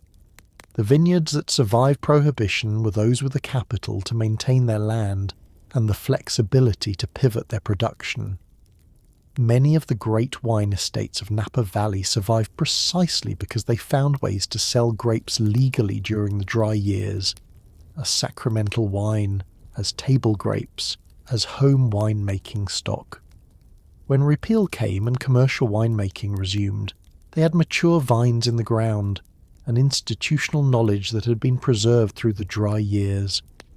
The transition from Prohibition-era shipping grape production to quality wine production took decades and required the replanting of much of the valley, but the fundamental infrastructure, the land, the water, the people who understood the vineyard had survived. California wine as it exists today, celebrated worldwide and worth billions of dollars annually, is partly the product of the Prohibition-era accident that kept its vineyards alive when they should, by commercial logic, have been abandoned. The historical memory of Prohibition bootlegging tends to be populated by men in pinstripe suits, making deals in shadowy back rooms, and while that image has some accuracy, it dramatically underrepresents the role of women in the illegal alcohol trade. Across the country, women operated speakeasies, ran distilleries, managed distribution networks, and in some cases built criminal enterprises of considerable scale. Gertrude Cleo Lithgow became famous enough to earn the nickname the Bahama Queen for running a rum-running operation out of Nassau that supplied the eastern seaboard. Stephanie St. Clair, known as Madam Queen, ran an illegal lottery in Harlem that operated with a level of organisation that made federal agents genuinely frustrated, and was known for her willingness to go to the newspapers rather than pay bribes. In immigrant communities across the Northeast and Midwest, women who had brewed and fermented for their households in the old country simply continued doing so at commercial scale, operating out of tenement apartments and neighbourhood storefronts that the all-male enforcement apparatus was often reluctant to search aggressively, sometimes with genuinely unfortunate results for the law. The structural reasons for women's prominence in certain parts of the bootlegging trade were partly a product of the enforcement environment. Prohibition agents were almost exclusively male, and the social conventions of the era created real practical obstacles to searching women's persons, entering women's domestic spaces aggressively, or treating female operators with the same presumptive suspicion that male bootleggers attracted. A woman carrying bottles under a wide skirt was less likely to be stopped than a man with a similarly suspicious silhouette.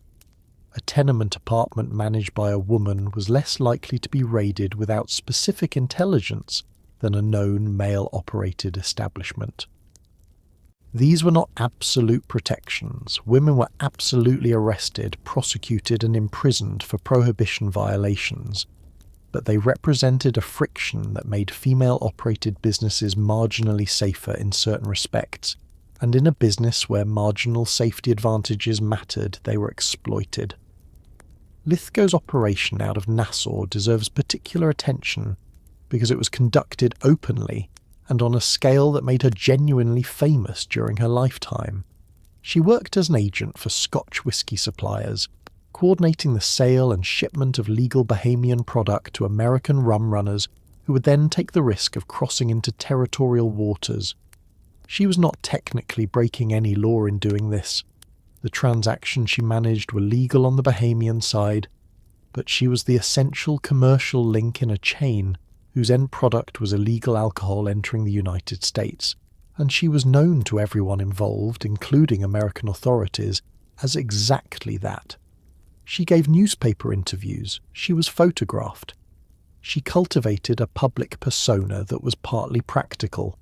Visibility made her harder to quietly disappear, and partly, by all accounts, genuinely enjoyable to her.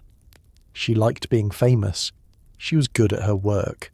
She saw no particular reason to pretend otherwise. The immigrant community bootleggers were less visible and in many ways more significant in aggregate.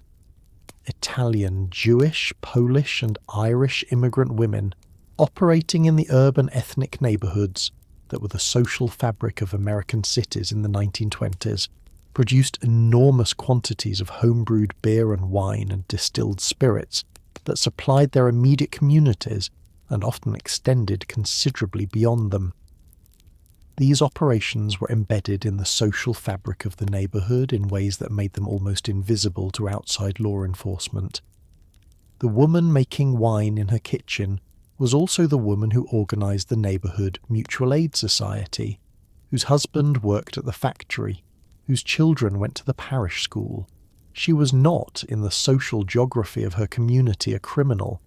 She was a neighbour who happened to make excellent wine, and her neighbours had no interest whatsoever in telling anyone about it.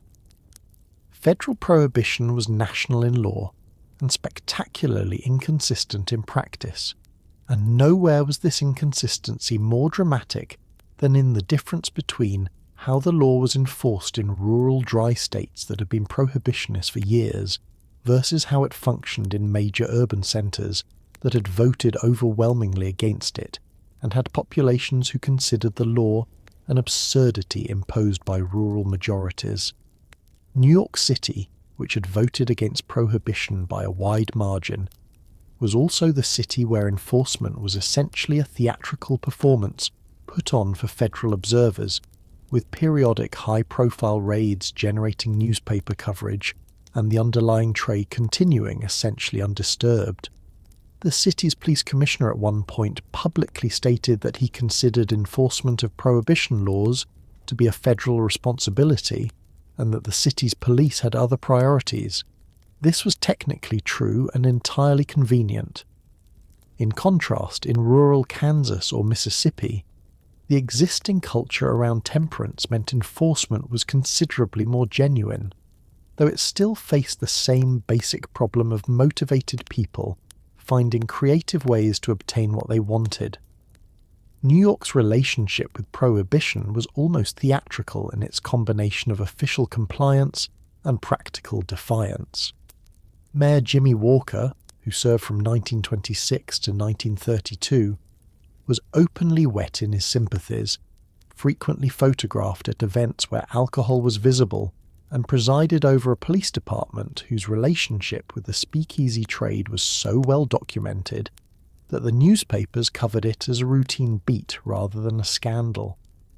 Walker was charming, fashionable, and genuinely popular, and his popularity rested partly on his visible refusal to treat prohibition as a serious constraint on New York's social life. He embodied the city's collective position. We are aware of the law, we have noted it, and we have decided it does not apply to us in any meaningful operational sense. The contrast with enforcement in genuinely dry communities was stark and instructive. In counties across Kansas, Oklahoma, and the rural South, where temperance was cultural as much as legal, prohibition agents and local sheriffs operated with the support of communities that actually wanted the law enforced, and the results were measurably different. Not perfect, not complete, but meaningfully different in the direction the law intended. The bootlegger in a dry Kansas county operated at much greater risk than his counterpart in Chicago or New York, faced a community that might genuinely report him, and could not rely on the corruption of local officials to the same degree. Illegal alcohol was available, it was always available, but it was more expensive, more dangerous to obtain, and less openly traded than in cities where the enforcement apparatus had been comprehensively purchased. This regional variation was the clearest possible demonstration of the central problem with prohibition as a national policy. It was not, in any meaningful sense, a national law. It was a law in some places and a suggestion in others, and the difference was determined by local culture and political will rather than federal mandate. A law that is enforced in Kansas and ignored in New York is not a national law. It is a regional preference that has been given constitutional clothing, and the clothing, however impressive, cannot compel compliance where the underlying preference does not exist. The framers of the 18th Amendment had believed that the law itself would change the culture.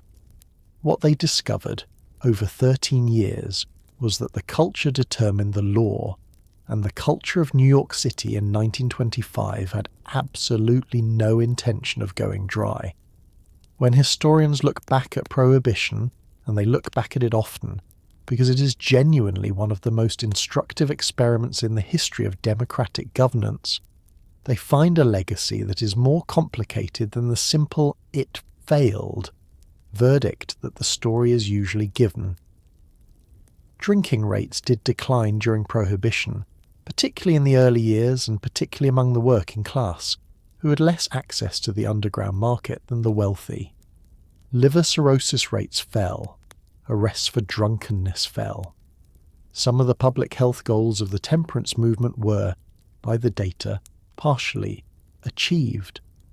But the costs were extraordinary.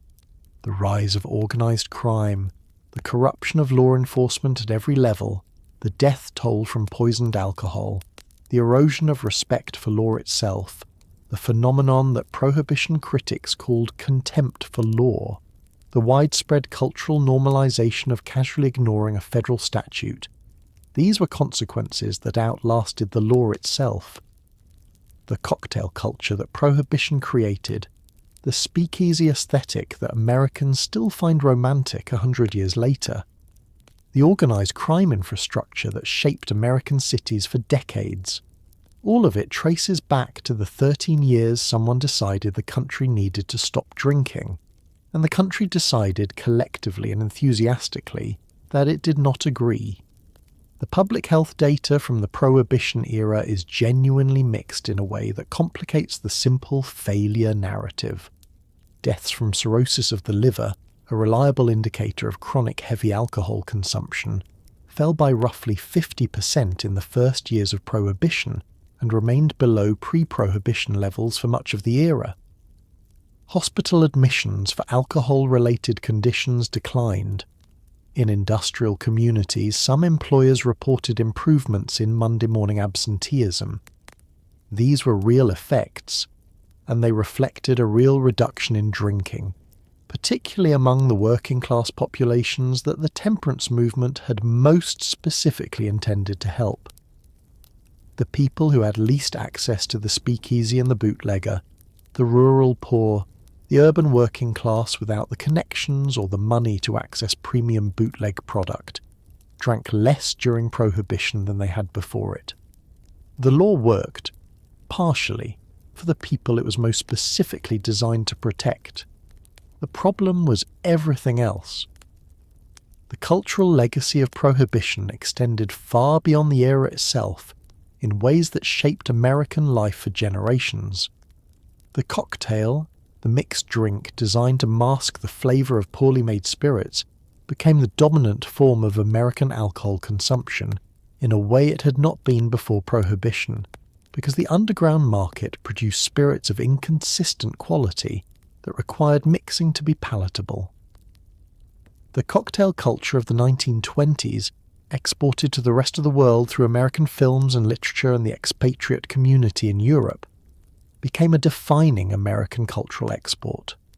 bartending as a craft, the art of the mixed drink, the vocabulary of the cocktail menu, all of this flowered during Prohibition, which is perhaps the most perfectly ironic cultural consequence of a law designed to eliminate drinking.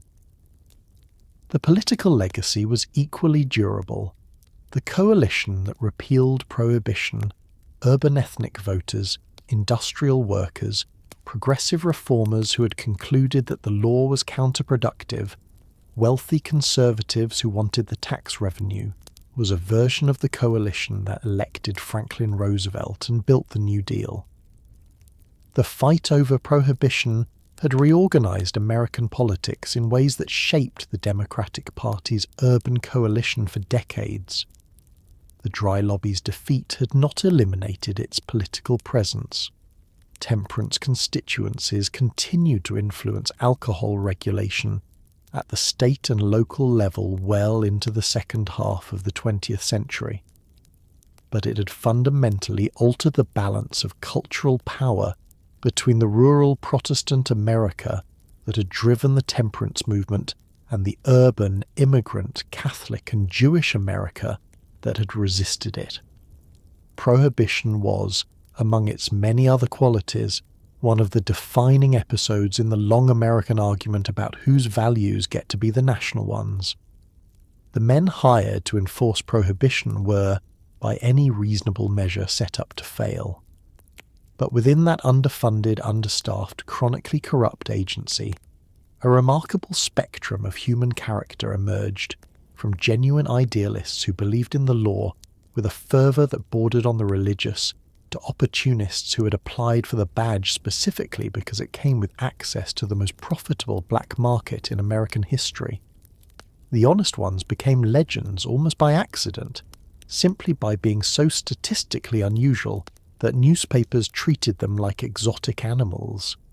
Izzy Einstein and Mo Smith, two New York Prohibition agents who became genuinely famous in the early 1920s, were perhaps the most colourful enforcement officers in American history, a pair of portly, cheerful, wildly creative investigators who made over 4,000 arrests in 5 years, using an arsenal of disguises so elaborate and absurd they read like the plot of a vaudeville show. Izzy once entered a speakeasy disguised as a football player, still in uniform, immediately after attending a game. On another occasion he posed as a Russian fisherman.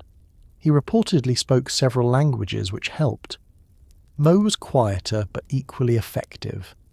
Together they were beloved by the newspapers and quietly despised by their superiors, who eventually fired them both for attracting too much attention, a firing that generated more public sympathy than almost any actual criminal sentence of the era. Izzy Einstein's disguise repertoire deserves its own extended appreciation, because it represents a genuinely remarkable feat of improvisational performance sustained over 5 years in the service of a law that most of the city he was working in considered an imposition. He posed as a gravedigger. He posed as a Hungarian violinist. He posed as a Texas cattleman. He reportedly once smeared Limburger cheese on his clothing and entered a speakeasy claiming to be a street cleaner, on the theory that no one would believe a law enforcement officer would voluntarily smell that bad. This theory was correct. He got his evidence and made his arrest, and presumably went home and changed his clothes in that order. The creativity was not just theatrical, it was practical. In a city where speakeasy operators were experienced at identifying federal agents, a man who looked different every time was genuinely harder to screen at the door than a man in a predictable suit with a predictable demeanour. The agents who went the other direction, who used their badges not to enforce the law but to extract money from the people violating it, were considerably more numerous and considerably less entertaining to read about, though their story is in some ways more illuminating. The corrupt agent was not always a bad person who had entered the job planning to steal. Some of them were ordinary people placed in an environment where corruption was the norm, where the bribe was offered before the first week was out, where the peer pressure of a corrupt department was more immediate and more powerful than the abstract commitment to a law that everyone around them was ignoring. This psychology of institutional corruption, how ordinary people become participants in systems that violate the values they nominally hold, was on full display in the Prohibition Bureau, and it was not a flattering portrait of how humans respond to structural incentives. The firings, when they came, were rarely prosecuted. An agent dismissed for accepting bribes was typically let go quietly, without criminal charges, because prosecuting corrupt agents would have required honest prosecutors and honest judges, and locating those in Prohibition-era Chicago or New York was its own challenge. The corrupt agent simply became a former agent, available for other employment in a city where his knowledge of law enforcement operations had a certain market value among the people those operations had been designed to suppress. Some of them went to work directly for the bootleggers they had previously been paid to ignore. The revolving door, that reliable feature of regulatory capture, spun cheerfully throughout the Prohibition era, and nobody particularly pretended otherwise. The American medical profession entered Prohibition in a state of principled ambiguity, and exited it having written approximately 11 million whiskey prescriptions, which tells you roughly how the principled ambiguity resolved itself under practical pressure. When the Volstead Act carved out its medical exemption, the American Medical Association was officially opposed to the use of alcohol as medicine. The organisation had actually passed a resolution in 1917 stating that alcohol had no proven therapeutic value, which was medically reasonable and historically unfortunate timing given what was about to happen to the law. But once Prohibition was in effect, individual physicians across the country discovered that patients were presenting in extraordinary numbers with conditions that, after careful consideration, seemed to respond well to a regulated course of medicinal spirits.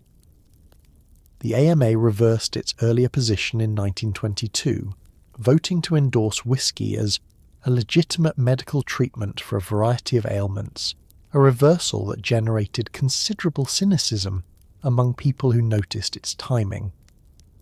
Prohibition-era prescription pads became some of the most valuable documents in urban America. Stolen prescription blanks were sold. Doctors who wrote freely became enormously popular. Some genuinely believed they were helping patients who faced the alternative of drinking far more dangerous bootleg products, which was not an unreasonable medical calculation. Others were simply running a very efficient side business. The line between these two categories was not always easy to locate, and nobody was looking very hard.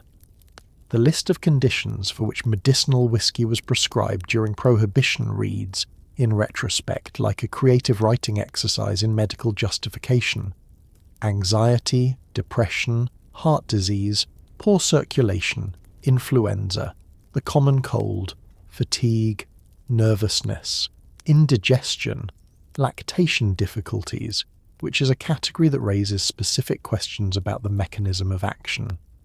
Whiskey was prescribed for conditions that were genuinely distressing, for conditions that were mildly inconvenient, and for conditions that existed primarily as a shared understanding between the physician and the patient that a prescription was what the patient had come for, and a prescription was what they were going to receive. The clinical encounter was a performance, and both parties knew it, and both parties maintained the performance because the alternative, the patient going to a bootlegger and getting something that might blind or kill them, was, from a public health standpoint, worse. This is the argument that the more thoughtful physicians of the era made to themselves and to their colleagues, and it is not an entirely dishonest argument. The bootleg alcohol available to ordinary Americans during Prohibition ranged from excellent Canadian whiskey at the top of the market to genuinely lethal industrial alcohol redistillate at the bottom, and the people who had the least money and the least access to quality bootleg sources were also the people most likely to drink something dangerous. A doctor who wrote prescriptions freely was providing access to genuine, regulated, aged whiskey of known quality. This was, purely from a harm reduction standpoint, better than the alternative for the patients who received it. The fact that the doctor was also profiting handsomely from the arrangement did not make the harm reduction argument wrong. It simply made it more complicated to assess with a straight face. The pharmaceutical companies that supplied the medicinal whiskey market were among the quieter beneficiaries of the Prohibition era. The licensed distilleries permitted to continue operating for medicinal purposes needed distribution, and the existing pharmaceutical supply chain, the same one that moved medicines to pharmacies across the country, provided it. Companies that had been modest regional distributors found themselves handling a product of suddenly enormous commercial value, moving it through legal channels to licensed pharmacies, generating profits that were clean and taxable and thoroughly respectable in appearance. The whiskey was legal, the distribution was legal, the prescription was legal. The fact that the prescription had been written for a patient whose principal medical complaint was sobriety was, strictly speaking, the doctor's problem, and the doctor had already decided how to handle it. While the newspapers of the 1920s were filled with stories of Chicago gang wars, New York speakeasies, and rum runners racing Coast Guard cutters through Atlantic fog, a quieter and considerably less glamorous version of Prohibition was playing out across the small towns, farming communities, and rural counties of America's interior, and in those places the story was genuinely more complicated than simple failure. In deeply religious communities in the rural South and Midwest, where temperance had been cultural law long before it became federal law, Prohibition represented not an imposition, but a vindication. Saloons that had operated on the edges of these communities, drawing away men's wages and returning them home angry, were gone. The social disorder that temperance advocates had always associated with the drinking establishment was, in these places, measurably reduced. Domestic violence statistics in some dry rural counties declined. Savings in working-class households increased. Church attendance, already high, went higher. The men and women who had spent decades organising for Prohibition were not wrong that alcohol caused suffering. They were wrong only in believing that a federal ban could eliminate it nationally, uniformly, and without consequences that would eventually outweigh the benefits. In the small towns where the culture already supported the law, enforcement was easier, compliance was higher, and the experiment, by its own limited terms, had something closer to success. The rural dry community during Prohibition was not, however, entirely free of illegal alcohol. It simply had a different relationship with it. The moonshiner, the backwoods distiller who had been producing untaxed spirits in the hills of Appalachia and the rural South since before the Revolution, was operating before Prohibition and continued operating during it, with the change that his product was now in demand not just locally but across the country. Southern mountain moonshine transported north in cars with modified suspensions that could carry the extra weight of hidden cargo was a genuine commercial product feeding the urban speakeasy market during Prohibition, and the men who made it were not particularly deterred by federal agents whose knowledge of mountain terrain was limited and whose access to the relevant hollows and ridgelines was approximately zero. The relationship between rural dry culture and the moonshiner was complicated in ways that the newspapers found difficult to articulate. A county could be genuinely, culturally dry, where the church was powerful, where drinking was socially marginal, where the community consensus supported the law, and simultaneously home to a moonshiner who had been distilling in the hills for 40 years and was regarded by his neighbours as a craftsman rather than a criminal. The moonshiner was not drinking his product mostly. He was producing it for sale elsewhere, to people in cities who had made their own choices. This distinction was meaningful in rural moral geography in a way that it was not in federal law, and local sheriffs were often skilled at navigating the gap between what the law said and what the community actually wanted enforced. What the dry rural communities of the Prohibition era ultimately demonstrated was not that the law worked, but that culture worked, that where the community had genuinely internalized temperance values, those values produced behavioral change independent of and preceding the law. The law in those communities was redundant in the best sense. It codified what the culture had already achieved. The tragedy of Prohibition was that its architects confused this correlation for causation. They believed the law had produced the sobriety they observed, when in fact the sobriety had produced the political conditions for the law, and the law could not reproduce that sobriety in communities where the underlying culture did not support it. Let us pause for a moment on the most important question of this entire story, which is, what exactly was in the glass?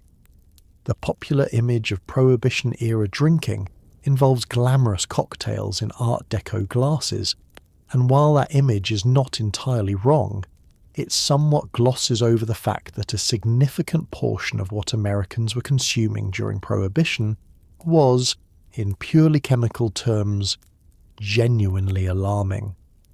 Quality varied enormously depending on where you were drinking and how much you could afford to pay. At the top of the market, the speakeasies that served wealthy clientele in New York and Chicago were stocking genuine imported Scotch whiskey, Canadian rye, and Caribbean rum, expensive, legal in their country of origin, and smuggled in with enough care to preserve their quality. These establishments served cocktails that were, by any measure, excellent, and the bartenders who mixed them were skilled professionals who had either relocated from Europe where Prohibition did not apply or adapted seamlessly from their pre-Prohibition careers. At the bottom of the market, bathtub gin, which could contain literally anything the maker thought might produce an acceptable result, was the reality, and the results range from merely unpleasant to genuinely toxic. In between sat a vast middle market of domestic bootleg whiskey of variable and unpredictable quality. The cocktail's rise to dominance during Prohibition was not accidental. It was a direct response to the quality problem. When the base spirit is unreliable, you mix it with things that improve it or at least disguise it. Citrus juice masked harsh flavours, simple syrup smoothed rough edges, bitters added complexity to products that had none. The creative application of mixers, modifiers and flavourings to whatever spirit was available produced, over the course of 13 years, a cocktail vocabulary of remarkable sophistication. Bartenders who worked in the better speakeasies were serious craftsmen developing techniques and recipes that would define American drinking culture for the rest of the century. The Bee's Knees, the South Side, the Clover Club, these were Prohibition-era inventions, born of necessity and refined by skill, and they are still on bar menus today. It is one of the weirder historical ironies that the era that tried to eliminate drinking produced some of the greatest advances in the art of the drink. Beer, which had been the dominant alcoholic beverage in America before Prohibition, suffered most during the dry years. Good beer requires clean water, quality grain, fresh hops, and controlled fermentation in proper facilities, none of which the underground market could reliably provide.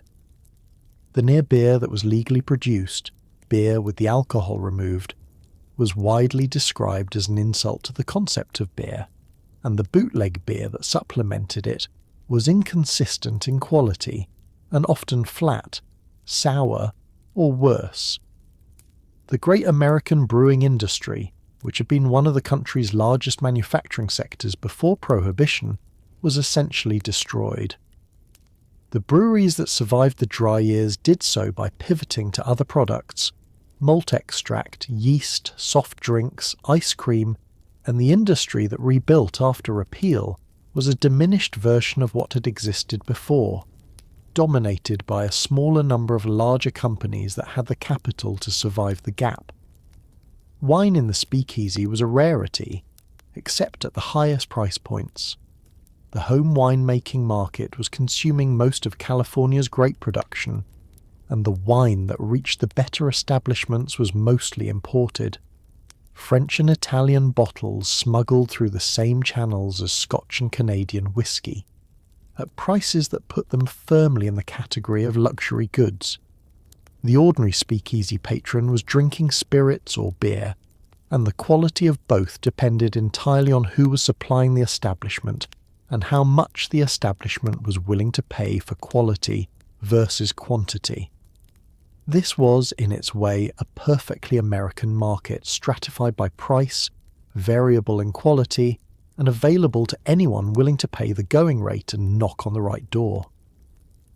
Prohibition did not end because it was a dramatic failure on every measurable dimension, though it was. It ended because American public opinion shifted, and it shifted for reasons that were complicated, gradual, and ultimately impossible for the law's supporters to reverse. In the early 1920s, polls showed substantial public support for prohibition, not universal, not enthusiastic, but genuine. People who did not drink approved of it. People who did drink often felt, at least publicly, that they ought to approve of it. The cultural authority of the temperance movement, built over 100 years of organising, was real and not easily dismissed. What eroded that authority was not argument but observation. Americans watched year after year as the law produced organised crime on a scale previously unimagined, as law enforcement became corrupt almost as a matter of routine, as people died from poisoned alcohol that a functioning legal market would never have produced, and as the fundamental absurdity of a law that roughly half the population cheerfully ignored every weekend became impossible to take entirely seriously. By the late 1920s, the Association Against the Prohibition Amendment had become one of the most well-funded lobbying organisations in the country, backed significantly by wealthy industrialists who had originally supported prohibition and had changed their minds, partly on principle, partly because the Depression had made the tax revenue argument impossible to ignore. Public opinion, once the great engine that had driven prohibition into law, became the engine that drove it out again. The shift happened gradually and then suddenly, which is how public opinion on big questions usually moves. For most of the 1920s, the polling data showed a country divided roughly in half, with the dry side retaining enough political power to block repeal even as wet sentiment grew.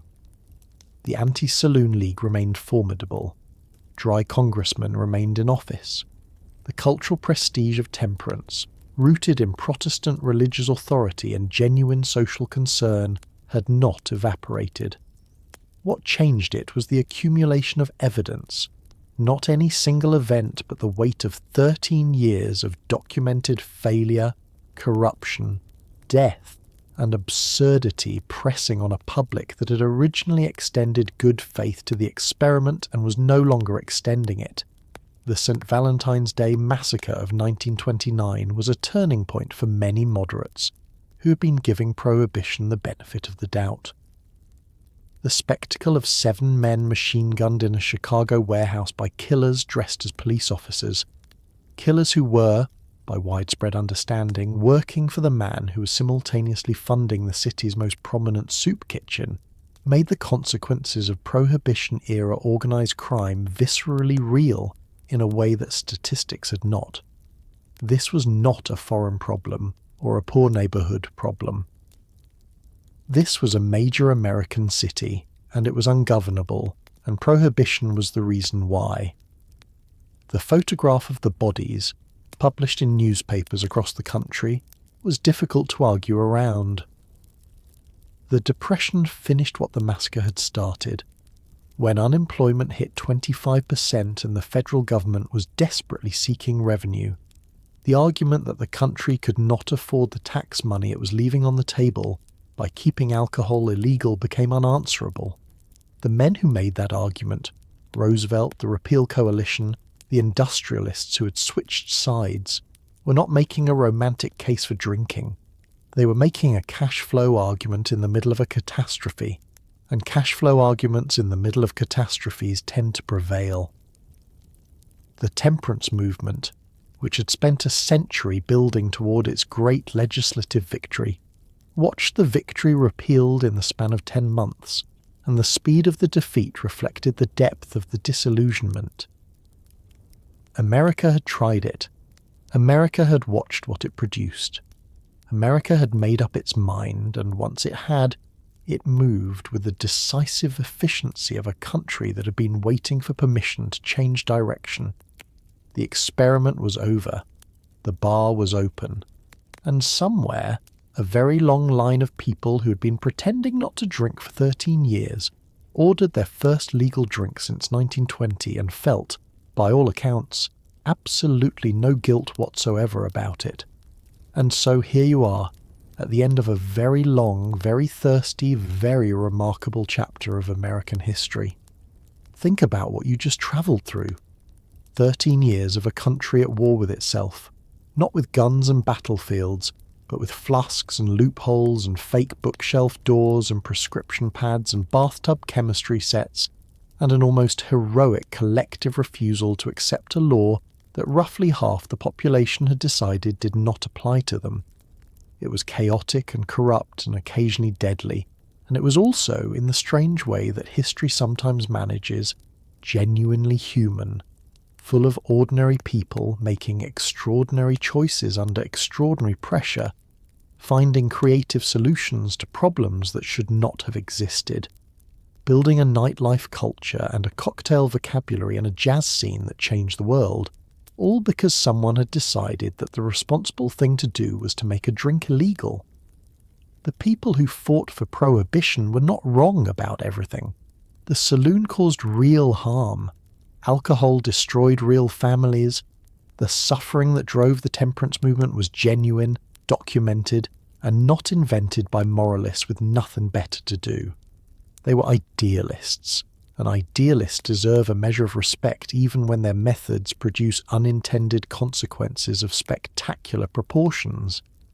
And the people who resisted Prohibition, the bootleggers and the speakeasy operators and the home brewers and the doctors writing creative prescriptions and the pharmacists dispensing them with straight faces and the millions of ordinary Americans who knocked on the right doors and gave the right passwords and ordered the right drinks in the right basements, they were not villains either.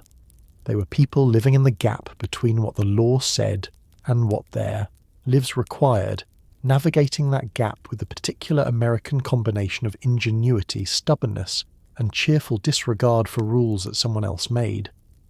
What Prohibition ultimately teaches us, if we are willing to sit with its lesson, is something about the limits of law as a tool for changing what people fundamentally want, and something about the resilience of ordinary human beings in the face of systems that have decided to get between them and their Friday evening.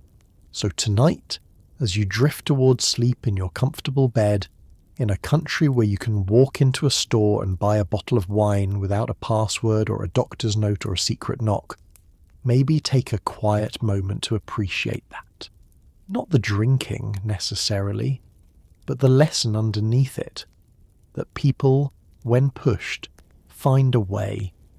That culture is stronger than law, that the gap between what a government decrees and what a people actually does is one of the most revealing spaces in all of history, and that somewhere, in the long and complicated American story, a man in a basement speakeasy ordered an illegal gin fizz to the sound of illegal jazz in a room full of people who were all technically criminals and felt, by every account we have, completely and entirely alive.